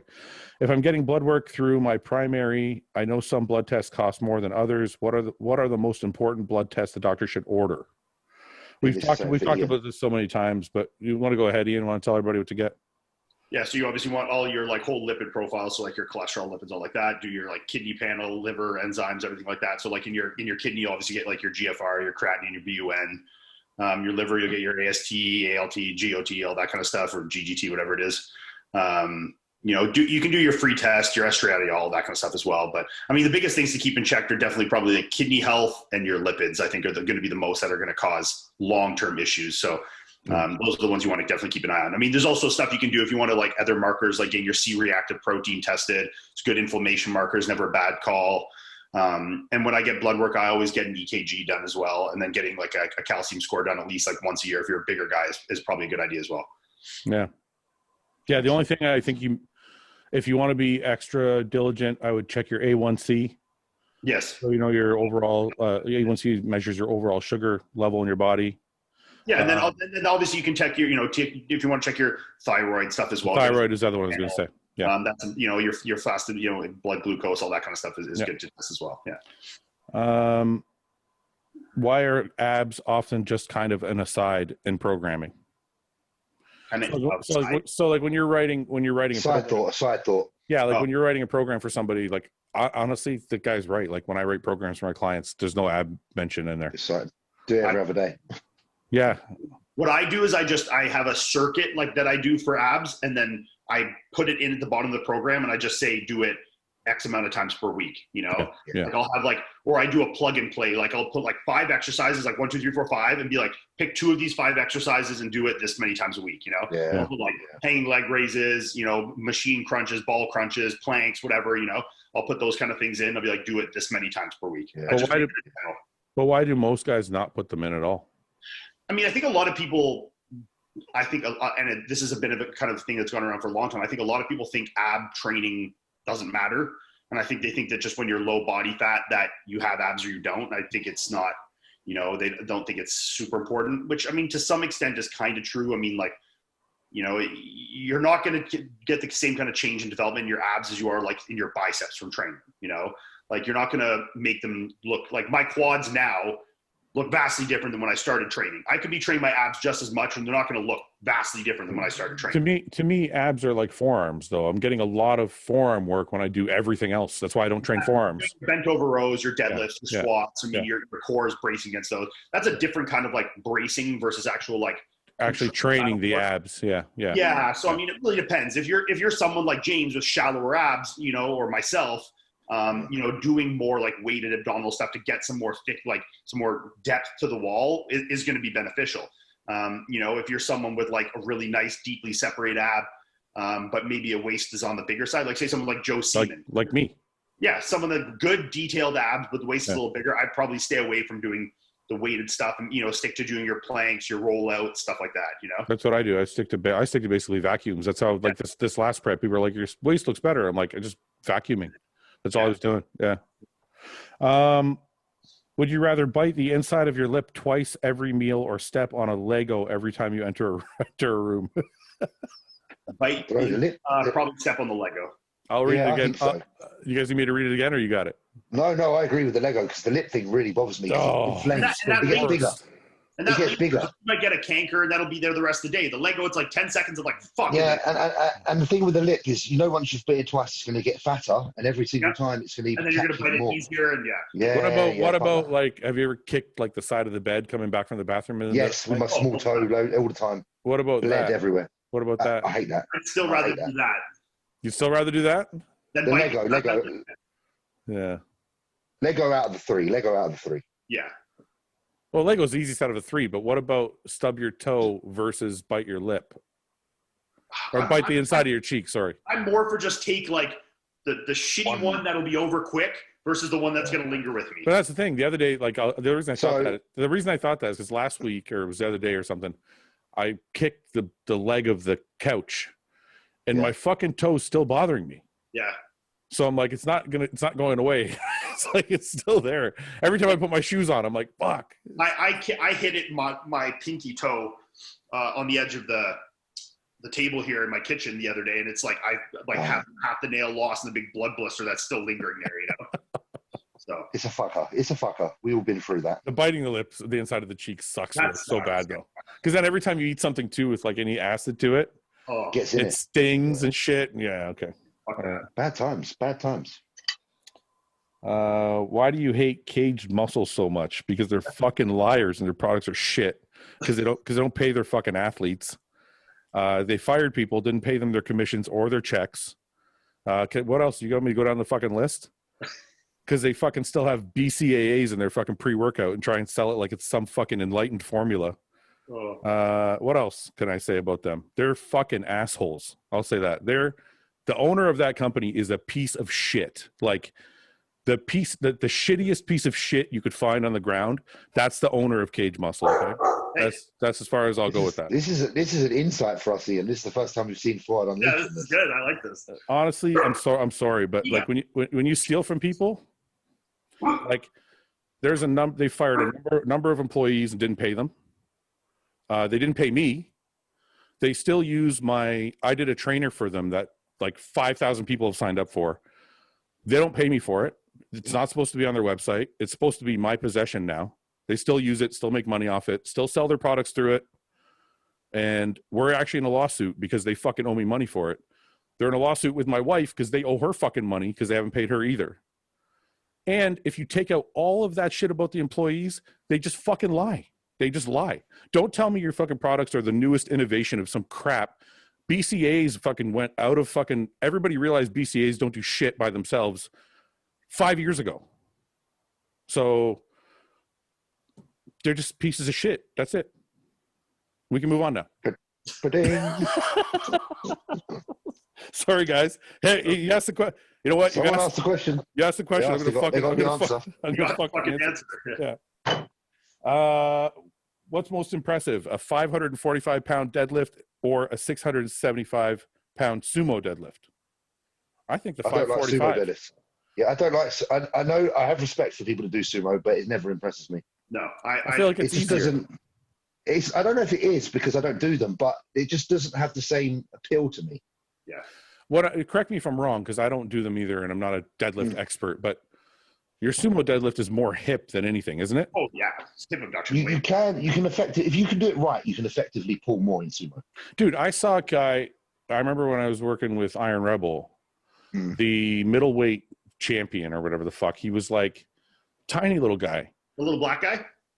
No, I think he was a light heavy, or maybe that. I know you're talking about. Yeah, that guy was strong as fuck what's too. That guy's name? No, but the little white guy, one class lower than him. Yeah. Man, he would sumo deadlift, and his stance would be this fucking wide. Yeah, so then you're so when he would pull the bar, it was going this high off the ground. Yeah, I'm like, that's not as impressive. I just don't like how it looks. It just doesn't look hardcore to me at all. No, it doesn't.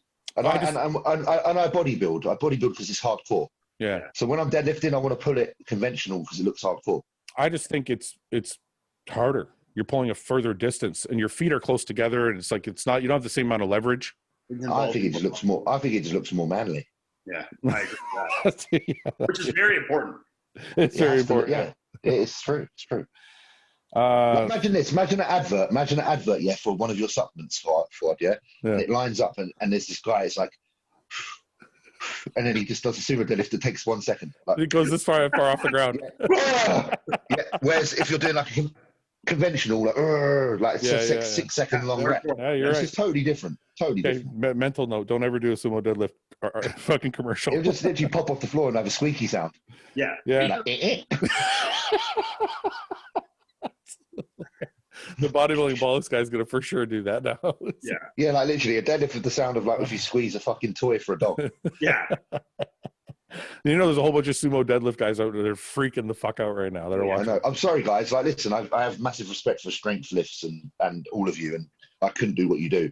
I just don't like how it looks aesthetically. It just doesn't look appeal cool to me. Yeah, just I don't know. That's why I like, barbell incline bench looks good. I don't know. Just do it. Looking back, was there one thing at any point in your career or time lifting that you could have changed, knowing what you know now? What would it be and why? Well, going back to what you said, I would have stopped flat benching a long time ago. Yeah, same to be Why fair. do you hate flat bench so much, Ian? I think every single person that tears a pec does it flat benching. Every single one. And how many guys do we see a year tear pec?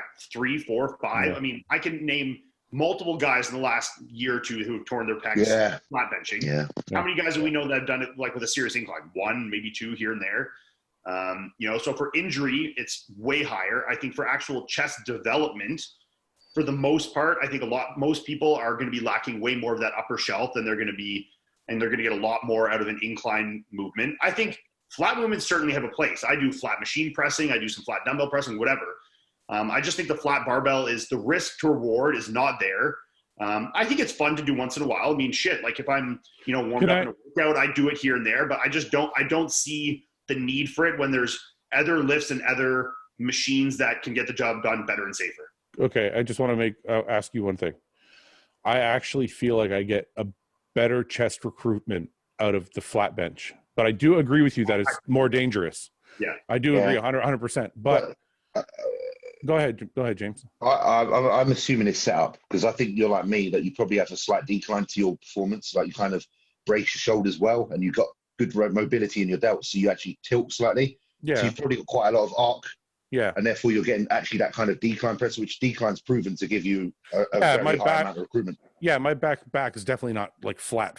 Yeah. Whereas some people, if they're tight in the delt, it doesn't matter. It's still going to go a lot through that area here. Yeah. Whereas if you're quite loose in here and you're able to get that brace, you're actually effectively doing a decline. Very essentially, I'm not, because that's how I flat bench. It feels like I'm slightly doing decline. Yeah, that makes sense. I just, I'm in no way, shape, or form implying that it's not dangerous. I know for sure you're right about all that.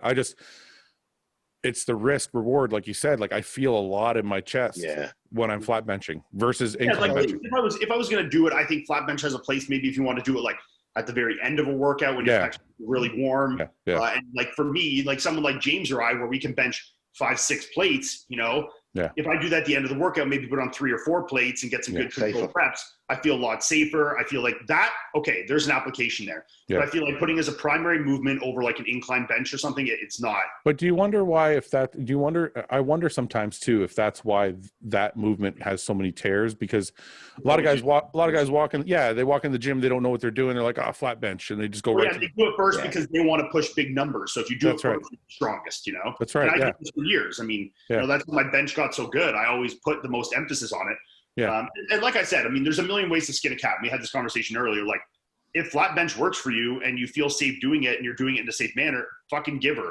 For me, I never felt unsafe doing it. I mean, I've pressed over 600 pounds before. My pecs are fine.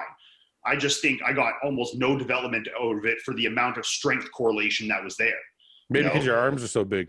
Yeah, but I mean, by the time I was incline benching 5 plates, I had a significant amount of chest development that came alongside that, where the equivalent with the flat was very, very different. I see what you're saying. Yeah, because me and Luke used to talk about that all the time, because Luke was always going on about his chest not being big enough and all that, and I said it's because your fucking arms are so big. Yeah. And Luke was just like you. He'd squat or he'd bench 500 pounds or whatever the fuck it was, 200-pound dumbbells. Yeah. So much tricep stimulation. Yeah. Shoulders and triceps taking over. But okay, so we kind of got off topic there. So if there's one thing in your career you could change lifting wise, actually, it doesn't even say lifting. It says, looking back, if there was one thing at any point in your career or time lifting that you could have changed, knowing what you know now, would it be? So it doesn't have to be in the gym. But you're saying it's an exercise selection thing, isn't it? So Iain, you're saying flat bench, you would not do as much. I would have started putting more of an emphasis on the movements that I utilize now that I think I'm getting a lot more return from a lot earlier. Yeah. Because I mean, my chest is definitely the thing that it can be very good, but can be very bad. And I think my exercise selection and training make a big difference in that. And I think if I'd been doing what I've been doing for the last 10 years, or, I think my chest would be a much more stronger point, Yeah. I think, James, do you have one or no? Sorry, I just went into, I'll make this too many. To be fair, it's a massive list. And because I'm currently going through a metamorphosis in my whole training and stuff. Yeah. I would have to come back to this question in the future and give you an answer. All right. Well, I'll give you mine. I would have probably never done insulin. And I probably would have gauged I probably would have never done insulin and never done so much gear. There was a couple years where I went way crazy. Did you? So yeah, and I think the hormone increase in the insulin is what contributed most to my stomach, but also my eating. So I probably would have, those two things, I would have controlled my binging more and controlled my drug protocols more, because I think those two things contributed to my waist getting blown out. Yeah. I have to agree with the insulin thing. I've realized now it's not even fucking warranted, to be fair. No, I agree. I've never, man.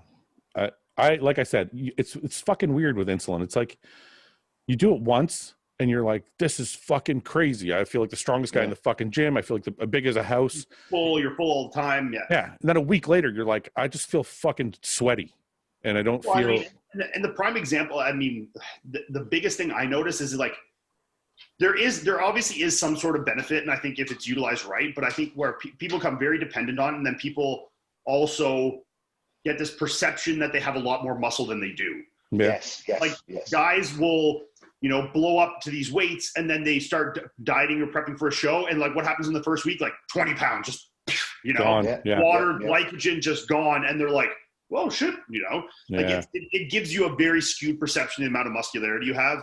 And people also think they start insulin, they gain 10, 12, 15 pounds and their conditioning looks similar. So they think they've actually gained significant amount of muscle and that it's the best, most anabolic thing in the world. They're fucking growing like weed, which is not the reality. The adaptation thing is the thing that scares me the most, because like I was saying, guys after a week, you start to normalize and start to get used to the feeling. Yeah.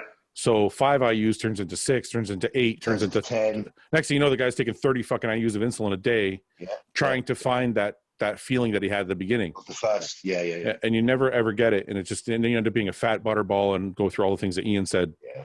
So I'd rather just keep your food in a healthy place. Keep your sensitivity in a good place. As long as you keep your sensitivity good and do everything in your power to do that, then you'll have a responsive body. I think if we're being completely objective, and we're not trying to lie to people, I would say that if you can know in your mind that feeling from the first day is not what matters, but more that it's working, I think if you can take 5 IUs here and there, like on a day off to try to refill or do that, or for weaker muscles or whatever. I think it'd be once it becomes like 3 times a day, every day, all the time, searching for the feeling, blah blah blah. That's when it becomes a slippery slope. You're asking for a reliance then, and that's the problem. Yeah, it has to be the right person, man, because bodybuilders are very creatures of habit and very very addictive people. Obsessed. And they're obsessed. Yeah. So if you're the kind of person that's crazy and you start taking insulin and you're searching for that feeling from the first day, or you're searching for the size and you start pounding shitloads of it. Yeah. If you know you're that kind of person ahead of time, don't take it. Also, if you're one of them sort of people that has the fear of taking things out. Yeah. Yeah. If you don't know when to stop. I started using it, so I can't take it away now. Yeah. This becomes a big thing, and why a lot of guys end up not getting in shape for shows, because then they're so concerned about having that feeling of fullness from the insulin. They're keeping the insulin in the whole prep. And then they're consuming way more intra and post-workout carbs or carbs throughout the day to kind of support the insulin usage. and then they never get in shape, you know? So, I mean, I think that's a big correlation between the two for sure. So basically you have to be a mature, very mindful, methodical person if you're going to do well at this. Do well with it. Yeah. Okay. How do you tailor your training the last 2 weeks of contest prep? Cardio taper too. Well, it kind of depends on the person, depends on their prep. There's Absolutely. so many different variables. Some people might have to do fucking more cardio. Some people have to do less.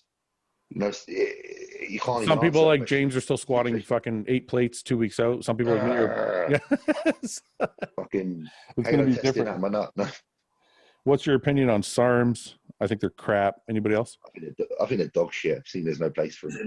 I just had this question on my thing, and I think the biggest thing with this is, one, I think SARMs have this rap to people that they're like so much safer, and they're like beginner steroids, which I don't know where that came from. Like, why is it that they're like entry steroids, for one, and two, it's the fuckers selling them.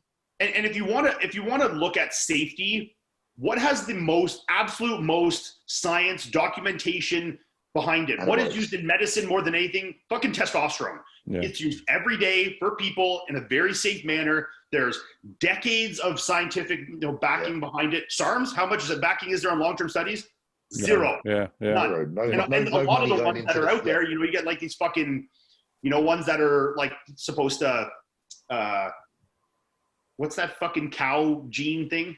Oh, myostatin. Oh, follistatin. Ones are supposed to be like myostatin inhibitors, fat burners and different ones. And if you actually look at the studies that have on mice, a lot of them are like crazy increasing cancer and cell proliferation, a lot of things like this. So, and there's zero human documentation on them. And there's a new fucking SARM every week. Yeah. If you want to be safe. If you are a beginner and you want to be as safe as possible, there's nothing safer than taking a low dose of testosterone. Absolutely. That's what we say. Yeah, but then I get tested. But then I got to do a shot. I don't want to do a shot. I want to take pills. Well, that's better for you. That's not fucking, you're not pounding a bunch of. But I don't want to do an injection, Ian. I'm scared. Well, then don't be a fucking pussy and get a goddamn pin, backload it. You're not meant to be a bodybuilder if you can't handle the little jab, little pip ones. What I think is this: if it's too good to be fucking true, it's not true. Yes, exactly. And that's what they're selling you. They're like, this product will do just as much as testosterone. This product will do just as much as Winstrol. No. This product will do just as much as GH. But they're really, really fucking cheap, and they're really, really safe. And I'm like, wow. Yeah. Just come on, man. I'm sold. Just like, use and look, I'll be completely objective. I think that some of them, like the Austrian stuff or, female competitors might have a place. And I know a lot of coaches use ones like that with females with big success. But when we're talking about male bodybuilders, we're taking male hormones like testosterone is a very safe, viable option. It's always the better option. You know what reminds me of that? Remember when the peptides first came out? Yeah. And everybody was taking that myostatin blocker. It was like Follistin or something like that. Follistatin. And it was like $300 a vial. And I remember my coach at the time was like, take a whole vial every week. And I'm like, okay. And I don't think I was ever smaller than that year. I'm like, this is doing the reverse. This is eating my muscle. But what I came to think was, because that same company sold like a long acting IGF. And it was like $20 a bottle. And I'm I'm thinking to myself, after a little while, I gave my head Increlex is? Well, I gave my head a shake, and I'm like, okay, if this was real IGF, it would be $200 for that vial, not 20. Not 20. And if this follistatin shit actually blocked myostatin, it would be $1 million. Yes. Because every fucking bodybuilder on earth would want it, because if it worked, I would be massive in a year. Yeah, I was always anti on that anyway, because the whole idea of follistatin being myostatin, but I was always worried about like every type of muscle growing. Yeah. Like heart, you know what I mean? Like tongue, everything like. Yeah. You know what I mean? Though you just turn into a mutant. I think it's just common sense, man. Like don't. And that same thing extends to the GH peptides as well. Guys taking GHRP6 and thinking that you're going to get the same as taking. It's the same as taking Farm GH. It's like, well, you're going to pay $5 to $10 an IU for Farm GH, and you're paying fucking $50 a vial that's going to last you a month. Like, come on, Yeah. I just had a client come on board, and he sends me a stack, and he's taking like GHRP6 like 3 times a day or some shit. I'm like, we're not taking that anymore. He's like, why not? It's supposed to do this and this and that. I'm like, it's not doing anything. Just stop. You're just wasting your money. Yeah, fuck that. I'm still here. I'm just sending a message because I've got a message through, so don't worry. Okay. We'll just do a couple more. I know you guys got to go, so. It's all right. I'm just letting my dinner date know that I'm going to turn up. Top 5 strongest bodybuilders you ever trained with? Do you want to go first? Can we go first?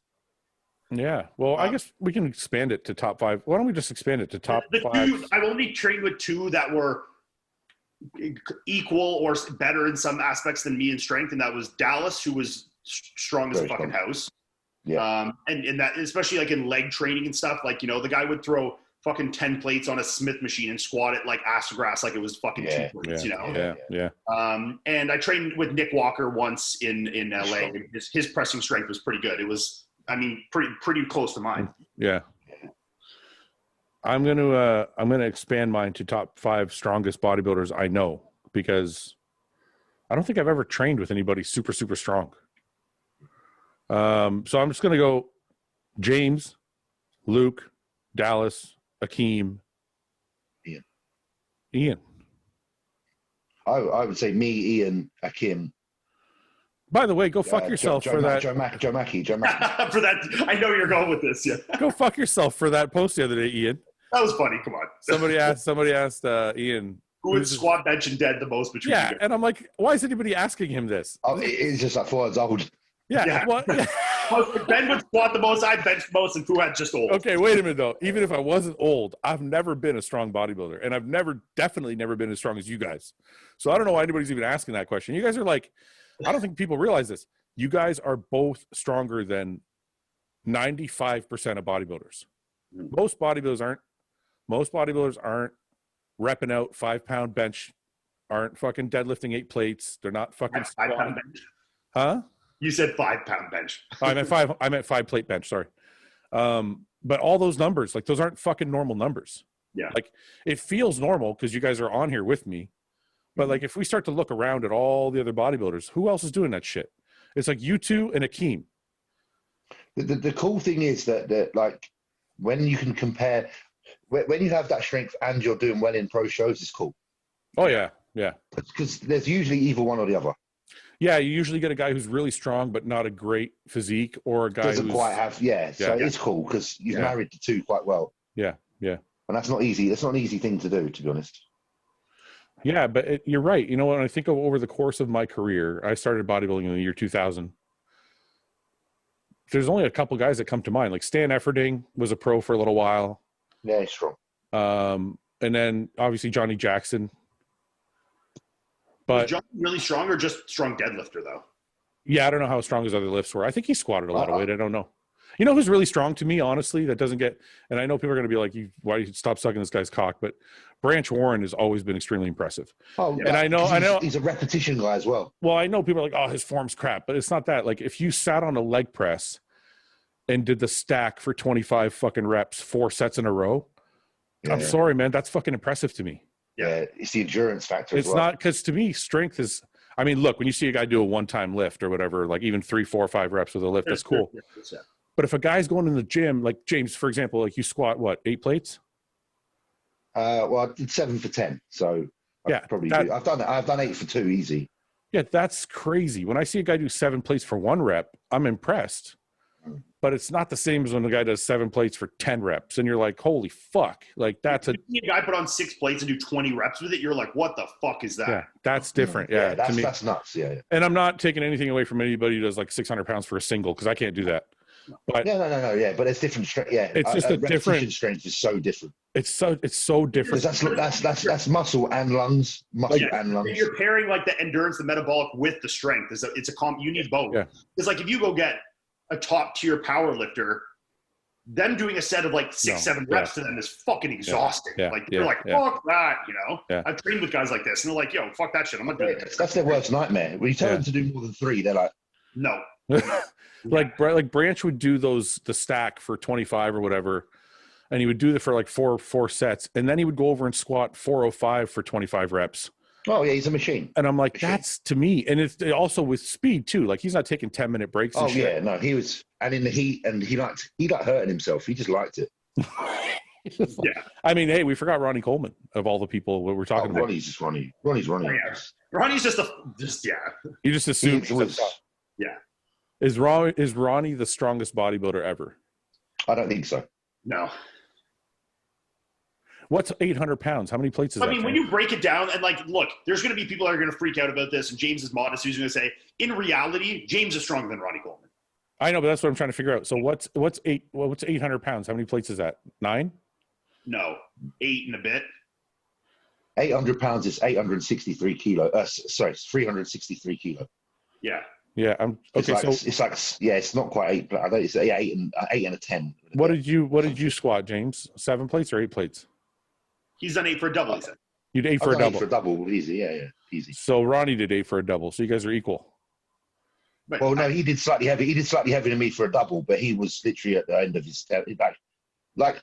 And he was wearing a whole suit too. Yeah. Yeah, like I'm not gonna like. Depends.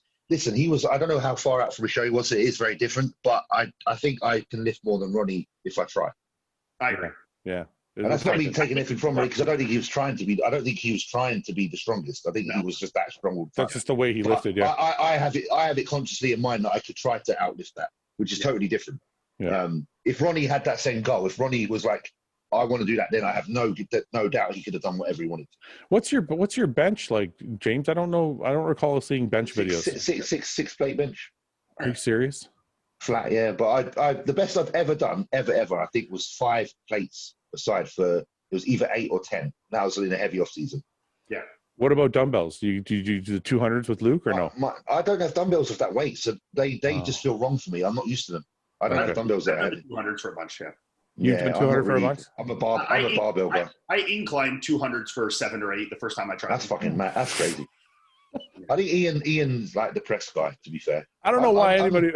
I don't know why anybody. I can deadlift good if I'm feeling good, and I can squat good if I'm feeling good. Ian, next time somebody asks you that question, say, "Don't put Fouad in this fucking category." That's what you said. Why the fuck would anybody add me to that category? I've never even I think I've done 5 plates once in my career. Once in my life, I did 5 plates, and I did it for a double. I do have an off-season goal, like as a fun thing for me. I do want to pull 400 off the floor, and I do want to squat 400. 400 kilos. But yeah. But that's like a lot of people would hear that and like, you're dumb, you're a pro bodybuilder. Why would you do that? But I would only do that if I know that my max is actually higher than that. Yeah. Like, and I wouldn't advise anyone to do that because I don't think that's the right way to go. Yeah. Like, if I can't squat something for 2, I wouldn't attempt 1. I agree.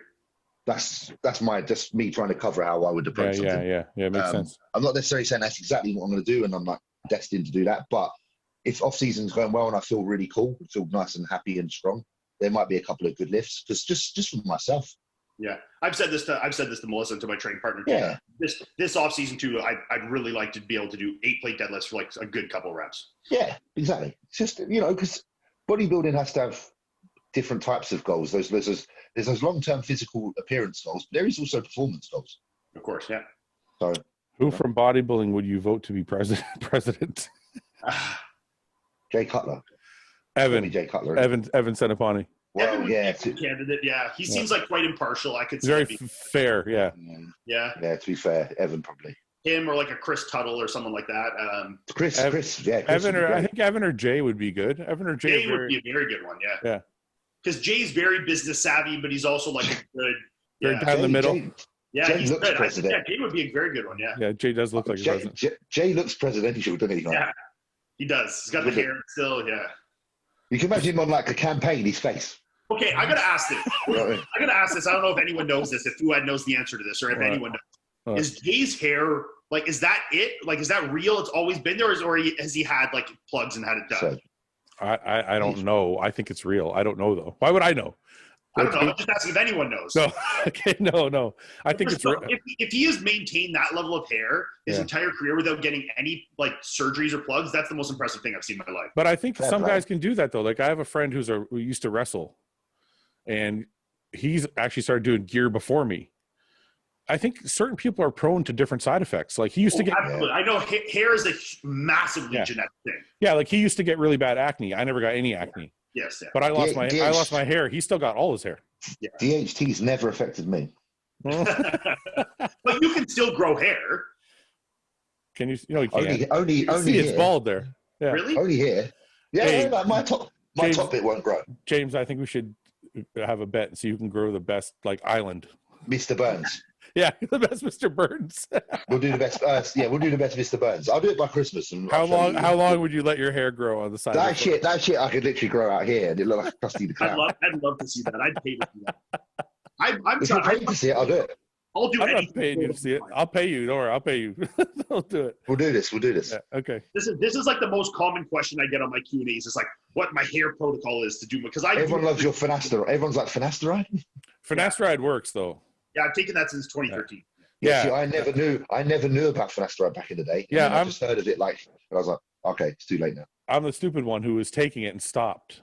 Oh, you got to keep taking it. I know, but I'm like, this isn't doing anything. Fuck it. I'm gonna have my hair. And But it was. Little did you know it was. When I get to the point where I think I'm gonna buy, like I'm gonna get the surgery done. I want to keep my hair. I tried to. I think you might be all right. I think you might never have a problem. I tried. I'm pretty good. I mean, I have like near the back, like here, I have some. He's gonna lose it. He's gonna lose it. He's still young. I'm 30. I turned 30 in two weeks. I didn't lose mine until I was 34. Fuck, man. Keep that finasteride. But did you have this much hair when you were 30 though? No. Yeah, I did. Really? I swear to God. Yeah. Fell out 31. Day of turning. Yeah. I'm telling you. He turned 31. It was gone. Don't stop taking the finasteride. I promise you. Bro, I've taken it every day for almost 8 years. I'm not stopping. And like I use the Nizoral shampoo once a week. I get Nioxin that I use. Like I get minoxidil, like Rogaine. I use I have it all. You know. I tried to get the surgery done. They're like, you don't have enough hair on the sides. Yeah, you need a lot of. I'm like, I'll grow it out. I'm like, I'll grow it out. They're like, nah, it doesn't matter. They're like, it's too thin. It's too sparse. Yeah. Oh no. Yeah. So Shame. I was like, Shame. fuck. It's like, fuck you guys. I'll just be bald forever. I don't give a shit. Yeah. Is it possible to get what the fuck? Let me see. Why does it seem like Lee Haney never gets referenced in most discussions? He has just as many wins, but the discussion seems to gravitate to Arnold, Dorian, and Phil. I think he just missed out on the time of social media. I think the discussion gravitates towards Ronnie. I don't know what anybody. It's Ronnie. Are we talking about greatest Olympias? It's just Ronnie. Yeah, it's normally Ronnie, isn't it? It's not. It's very rarely anyone else. And I'll say why he gets kind of lost in the middle here is because Arnold was like the genesis, you know, like Arnold started it. He was the first one that brought to the light. He's the big movie star. Like there's a lot around Arnold and Arnold being like the godfather of bodybuilding. Yeah. And then you kind of have like those middle years with all those guys. And then you start to get into like the freaky mass monster eras of Dorian Dorian changed the game. Dorian changed the game. You get into Ronnie, who was like hands down the most freaky of all time, you know, really elevated. So you kind of have that lull in the middle where you have like the Samirs and the fucking, you know, what's Phil's reason? For what? Why do people mention Phil? I don't think Phil, if in 10 years' time, I don't think he'll be mentioned as much as Ronnie and Dorian and Arnold. Yeah. He's the most recent, that's why. Do you guys wonder if it has anything to do with personality? No, because personality, I think, is forgotten after the fact. I think it's standard set. Not necessarily personality, but like character. Like it seems like Arnold had a character that you'll never forget. Haney had if you look at Haney, he had a real character. I think it's more. He was quite showbiz. He was quite Yeah. Huh. Every interview I've ever seen with Lee Haney, he's very respectful and like just a normal guy. Yeah, I agree with that. And he was very confident, though. Very confident. Yeah, I remember that. But I just think to myself, is it that he's so normal that it gets lost in? I think he was the same as Arnold, but just that makes sense too. That makes sense too. What he was about was just the same. And then Dorian came along with this quiet fucking storm. Impressed everybody. Everyone thought that's how you have to be. And then obviously the evolution of the muscle was from fucking Ronnie, who just was a mass monster. You think people are going to? You think people are going to? And then the problem with Phil and Jay is that they weren't necessarily better than Ronnie. It's just that Ronnie got worse. So like they didn't improve on Ronnie. I don't think you can improve on Ronnie. No, and that's the thing, and that's why it's hard now for Mr. Olympias to get that same respect because you're always comparing. They haven't evolved. They haven't evolved from Ronnie. I don't think there is an evolution from Ronnie because no. The only way you could is if Ronnie had the waist of 1999 on the 2003 body. That's right. Yeah, that's what I was going to say. For somebody to look like that with the waist they want now. Marc Hector. Yeah, he puts on another 50 pounds. At least. Yeah. What's your go-to at the McDonald's menu? I don't know. I want suggestions from you boys because I'll probably get one tomorrow. I have a very standard order I always get. What do you get? I get 3 double cheeseburgers, not McDoubles, double cheeseburgers. Okay. 1 Big Mac, and I make one of them a meal, and then I get an apple pie. That's pretty good. Apple pie's good. Yeah. I always have to get no fries. No, that's what I said. I make one of them a meal. So sorry, yeah. Fry. So I make one of them usually like whatever the Big Mac. Yeah. So I get a fry, and then I'll have 3 of the double cheeseburgers. Double cheeseburgers is the best. Meat to cheese ratio is the best. I'm taking notes. Yeah. What's your side? I always do a Big Mac. It's the base. Yes, always. It's the base to any McDonald's order. That's why I always say Big Mac. I could get McDonald's tonight. Yeah, get a Big Mac to start. And 3 double cheeseburgers. 2 double cheeseburgers. Okay, I'm going round to 2 double cheeseburgers, a sausage and egg McMuffin. Oh yeah, okay, yeah, you got it. Oh, nice. Yeah, can you do that you can't do a sausage egg McMuffin in the evening, can you? Yes, you can. Yeah, well, here we have it all day. I don't know if they have it there. Yeah, I don't know if they do here. I think they do. I think it should be universal. Okay, so then do a McChicken. I might do that tonight. Do a you love McChicken. the McChickens that much to order? I love the McChicken. The thing, look, this is where it is with me, and a bad Big Mac is still pretty good. A bad McChicken is a fucking bad McChicken. 100% agree. It's like cardboard. You know, they get bad. You know. I'm on this podcast still, but I'm actually messaging my friend to ask him if we can get McDonald's right now. I like a variety in my McDonald's order. That's why I have the breakfast and I have the chicken and I have the burgers, right? Yeah, no, I've got to order the breakfast sandwiches in the evening because if I have that, which I haven't in a long time, I only ever have it late at night. I'm not done though. So after the McChicken, James, if you're listening, I am listening. Yep, I was just ordering. Get a banana chocolate muffin and a blueberry muffin. Yeah. Are you a McFlurry guy? If I don't, I am. Sometimes I'll order from a separate ice cream place. They go to Dairy Queen, get a Blizzard. Yeah. Well, Baskin Robbins. I usually have them delivered to my house. Oh, I would be a Dairy Queen guy. I get a Blizzard. Yeah, I know, but they melt. They melt by the time they get here. Oh, yeah. Okay. Well, that's the problem. There. I don't Uber Eats. That is a problem. I'm too lazy to leave the house. I just have them show up at my house. I had Japanese today, which was fun. I had a sweet chili chicken and a chicken teriyaki. That was good. It sounds too healthy. I have a thing with McDonald's. I like to eat McDonald's in my car. I like to go through the drive-thru. I like to just pull into the first spot after the drive-thru. I pick a nice video on YouTube or something on my phone. I sit it and I sit in there in peace. I roll down the window. Yeah, I get that. Why do you have to sit in the car? I don't get it. It's peaceful. I like it. Do you know what that reminds me of? It's kind of like Dusty and Ron when they used to do the drive-thru thing. Yeah, the Tim Hortons and all those. Yeah. I don't remember that. What was that? Yeah, no. They did the mutant drive-thru. I never watched those. It's quite cool. It's quite cool. Yeah. You could do it. You could do it hostile. Yeah. And then you got to add a Diet Coke. Yeah, of course. That's part of your meal. Why is it that we still get Diet Cokes? It's not because I'm trying to stay lean. It's because I don't like the taste of fucking regular Coke. It's too sweet. I think that, okay. The Diet Coke's not, I don't like that. It's just tastes like I'm drinking pure sugar when I drink regular Coke. I've got addicted to lately that I never, I'm not a pop drinker or anything really, but I've got hooked on lately is 7-Up Zero. Yeah, sounds good. Yeah, I don't think I'd had 7-Up in a decade until we were at a friend's the other day, and they're one of those people that have they'll drive to the U.S. to buy all the everything. Yeah. And they had 7-Up Zero, and it's for people that be like, oh, it's not even close to the fucking same thing as Sprite. It is vast. No, it's much better. Much better. I want to try that now because much better. I like 7-Up. Really good. I like 7-Up, but I don't like the sweetness of it. That's why I want to try that one. Try the 7-Up diet. It's better too if you leave it let it open the bottle and let it flatten out a bit. Yeah, for a couple days because it's very effervescent. You let it flatten out for 3-4 days. It's ooh, that's the good stuff. Yeah. All right. You got to try the cherry one. Cherry 7-Up. Diet one. That sounds pretty good too.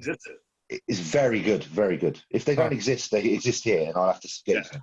We'll just Amazon it. I'm just fucking find it on Amazon. Oh, never fails. Never fails. Yeah.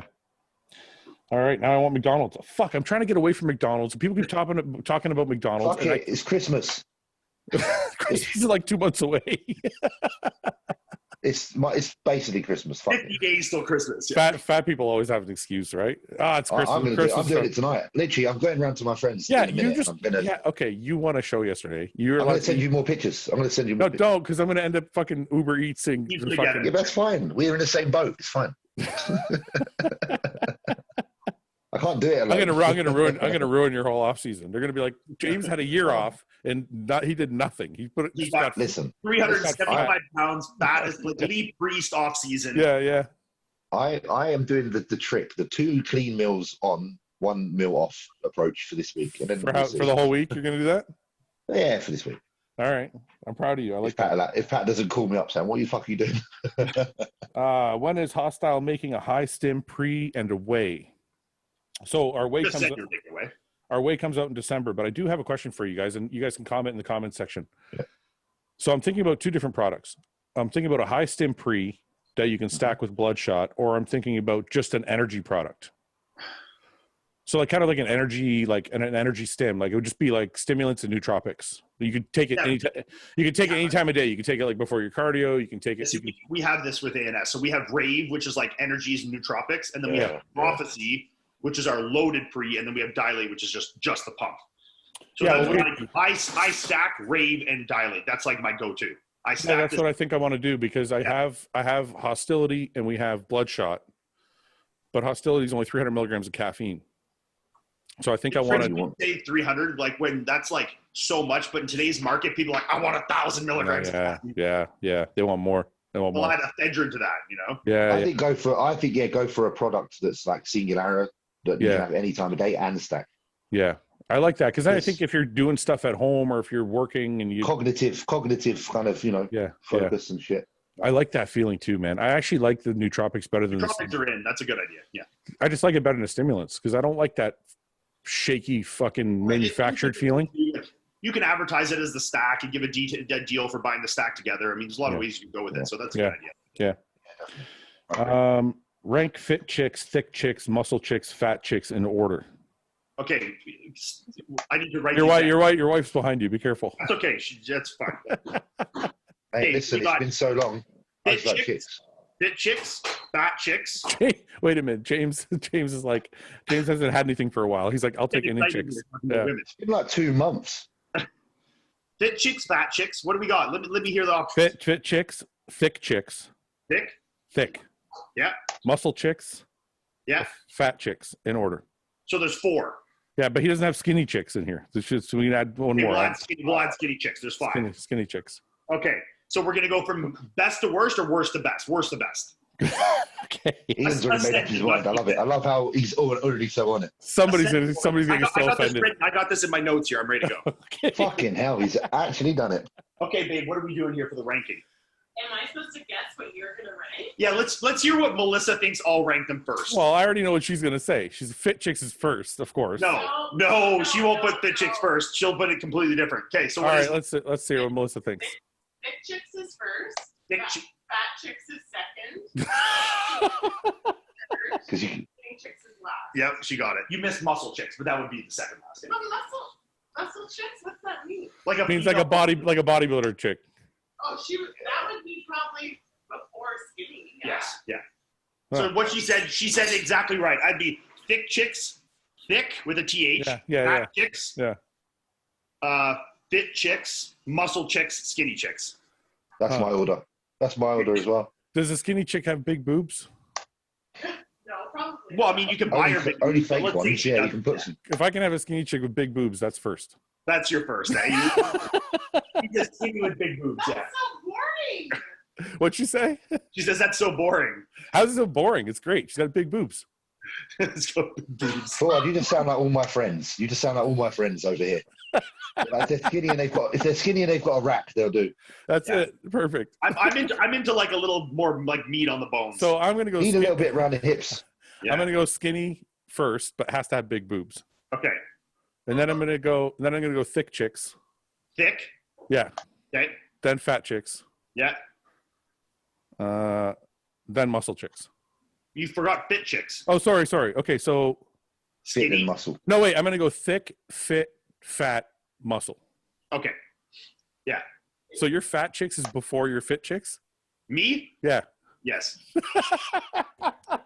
How fat are we talking about? Are we talking about like my 600-pound life, or are we talking about like two bills like with a little bit of a junk in the trunk, you know? No, because that's Yeah, not like when they have to get the crane to get them. We have to figure out what thick is, because what do you consider thick? Thick to me just sounds like let's say, like Caribbean chick's going to be a bit thick. Yeah, a little bit round. Like it's shapely. Yeah, you see Ian's face. Yeah, that's what we're saying. Yeah. Like imagine being on the beach in Jamaica, and you see a chick walking along and with a little bit of jiggle. Yeah. He made a face. You see the face he made? He was like, You can't point it out because your fucking bodybuilding guy's going to do this now. This is going to be a... So, yeah. So thick chicks is like, it's funny you said Caribbean. I was just thinking like an off-season fit chick. I'm thinking like an off-season fit chick is just a thick chick. Well, like a wellness chick. Huh? What did you say, James? I said maybe like a wellness chick that's not quite ready for show. Yeah. Like a wellness chick in the off-season is like, that's all right. Like a thick chick. Okay, I can agree with that, yeah. And then a fat chick is like not really muscular. She's just fat. She's like 5'2", like 100. I shouldn't say anything in case anybody else there is actually that weight. But fat chicks with pretty faces are like one of the best kinds. Yeah, I like that. I like that too. Why? Tell me why. I don't know. It's just something about it. Oh, there's a reason why. You're just not saying it. Is there a reason why? That ain't my jam. That's not my jam. I'm sorry. Like, he knows. I know the reason why, and he knows the reason why. He's not fucking saying it. I'm not going to say it because then I'll be the asshole. Well, I don't even know. I can't even think of what you're thinking about. Oh, is that what? She said, is it because you think they're good at sucking dick? I knew she knew. That's fucking She knew. I didn't even fucking know. She's more in the fucking group than I am. Okay. That's great. Guys. We're screwing it. Whoever, if there's women that watch this, we're fucked now. They're going to totally disown us for sure. Yeah, we're just. Yeah, exactly. All right. So that's good. James, we didn't get your ranking. I agreed with to be fair with Ian's ranking system. So you think thick first? Yeah. Fat second? I would switch the fat with what you did. I would actually say fit before fat. Yeah. So thick, fit. Those are a toss up, yeah. We're changing Ian's mind as we speak. Whoa. I didn't say I'm changing my mind. It's close. It's close. Yeah, I would. Fat chicks still win. Okay. I think for the reason that Melissa said. No. Just something about it I like. I don't know why. It's just like I just like bigger girls, yeah. So James, you're fit, thick, fat, skinny, and then muscle, or muscle and then skinny? I'd rather muscle than skinny. I don't like skinny. What about skinny with big boobs? No. That's like another category I've added. Like what I don't want to be talking here, like 5'5", like 100 pounds. Yeah. Listen, I don't do skinny. I don't do skinny. Not like rail. I'd rather a bit of muscle in between me and them than bone on bone. Like 5'5", 120 with a double D rack. That's almost into fit chick territory, though. Well, I don't want them to have legs like sticks, mate. No. Yeah. Well, so are we saying 5'5", 120 is a fit chick? And you want a good booty too. You want a good ass. Like wait a minute. Are we saying 5'5", 120 is a fit chick? I don't know because I'm English. Matters. I'm English. We don't do things in pounds. I'm like kilos. This is getting really complicated. I'm getting confused. So because my missus is like 60 kilos, so I don't know. I'm just like, where are we? 55 kilos, yeah. Your missus is 120, so that's like what I was just saying. Like, okay, then that's all right. Then I'll go with that. That's what I'm saying. All right, cool. So, but I'm just trying to figure out, is 120 a fit chick? But I'm saying that's not skinny. Yeah. So there's another category then. It's like the skinny fat. Skinny's going to be like 40 kilos. So that's going to be like 90 pound chick. Skin's another category because the skinny. I can get down with skinny fat. Because now there's a skinny.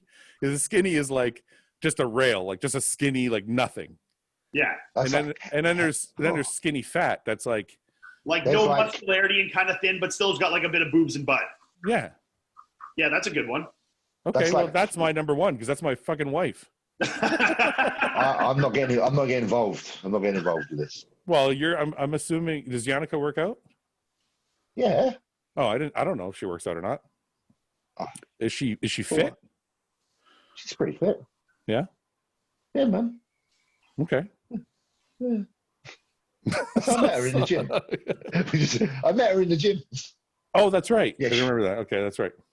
All right. All right. Well, that's pretty good. I learned something new about Ian. He likes fat chicks. It's because he's big, so he needs something even big. Even when I was small, I was still into that though. Really? How'd you end up with Melissa?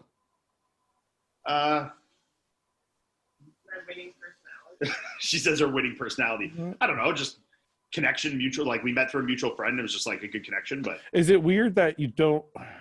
But Melissa's not like, she's here, and I'll say it. Like Melissa's not a small girl though. Like even when Melissa's in like show shape, she's over like 150 pounds. Yeah, but she's definitely a.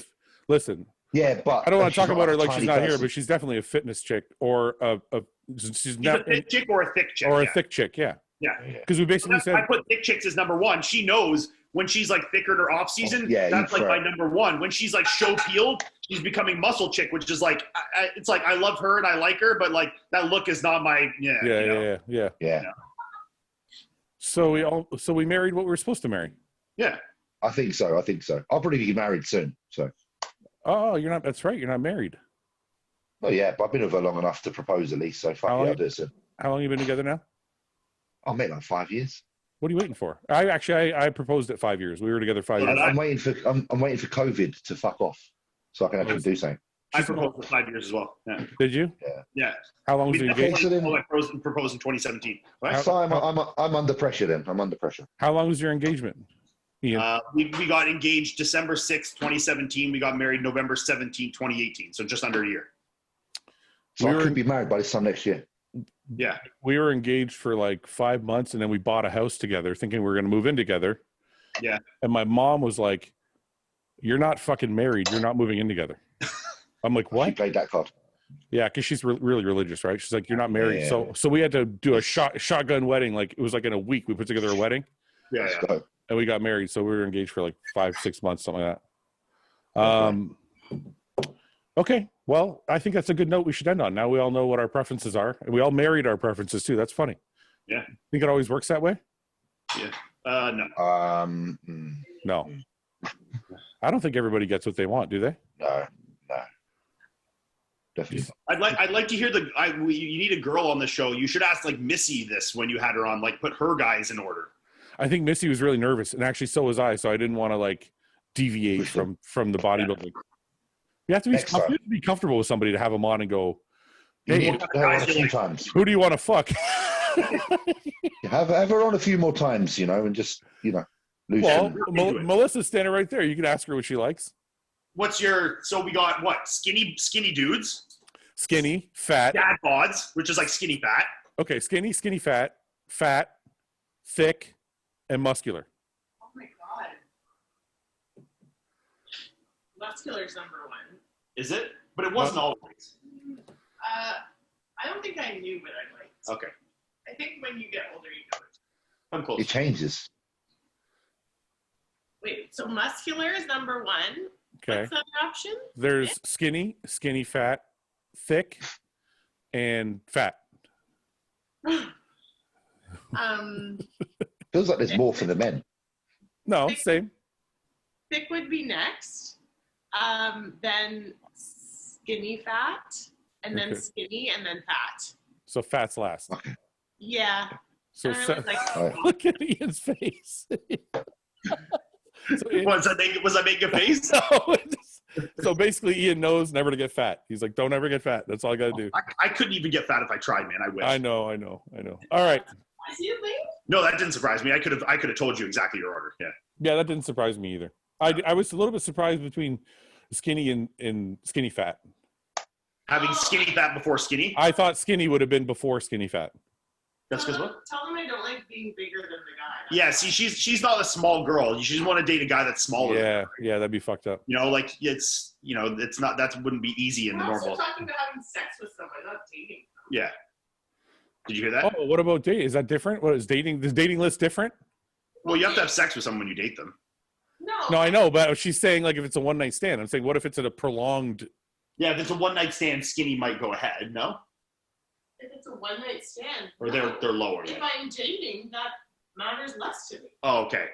She's saying the look matters less when you're dating. Of course. Yeah, okay. Yeah. Yeah. So that list was for banging only. Yeah, that's what I thought the question was. I guess so. Well, at least we got the. It's open to interpretation. So, Well, we got both sides of the Ian, spectrum there. are you still, is fat still second for dating or Yes. banging? Yes. if we're talking banging, it might be number one. Okay. Frills. I'm kidding. Okay. All right, I'm going to wrap it up there. I think that was a great question. That was good. All right. All right, guys. We'll talk to you soon. See you guys. Okay, I'll fellas. go eat. I'll see you guys soon. Lovely to see you both. Okay, Peace guys. out. Have a good day. Bye. You too, guys. Hey, guys. Thanks for watching. Please subscribe, share with your friends, and like the video. And if you get a chance, check out the description for all the different links to all the different places you can find Hostile and myself. And lastly, check out hostile.com for our new line of supplements and all of our apparel and gear. Thanks again for watching.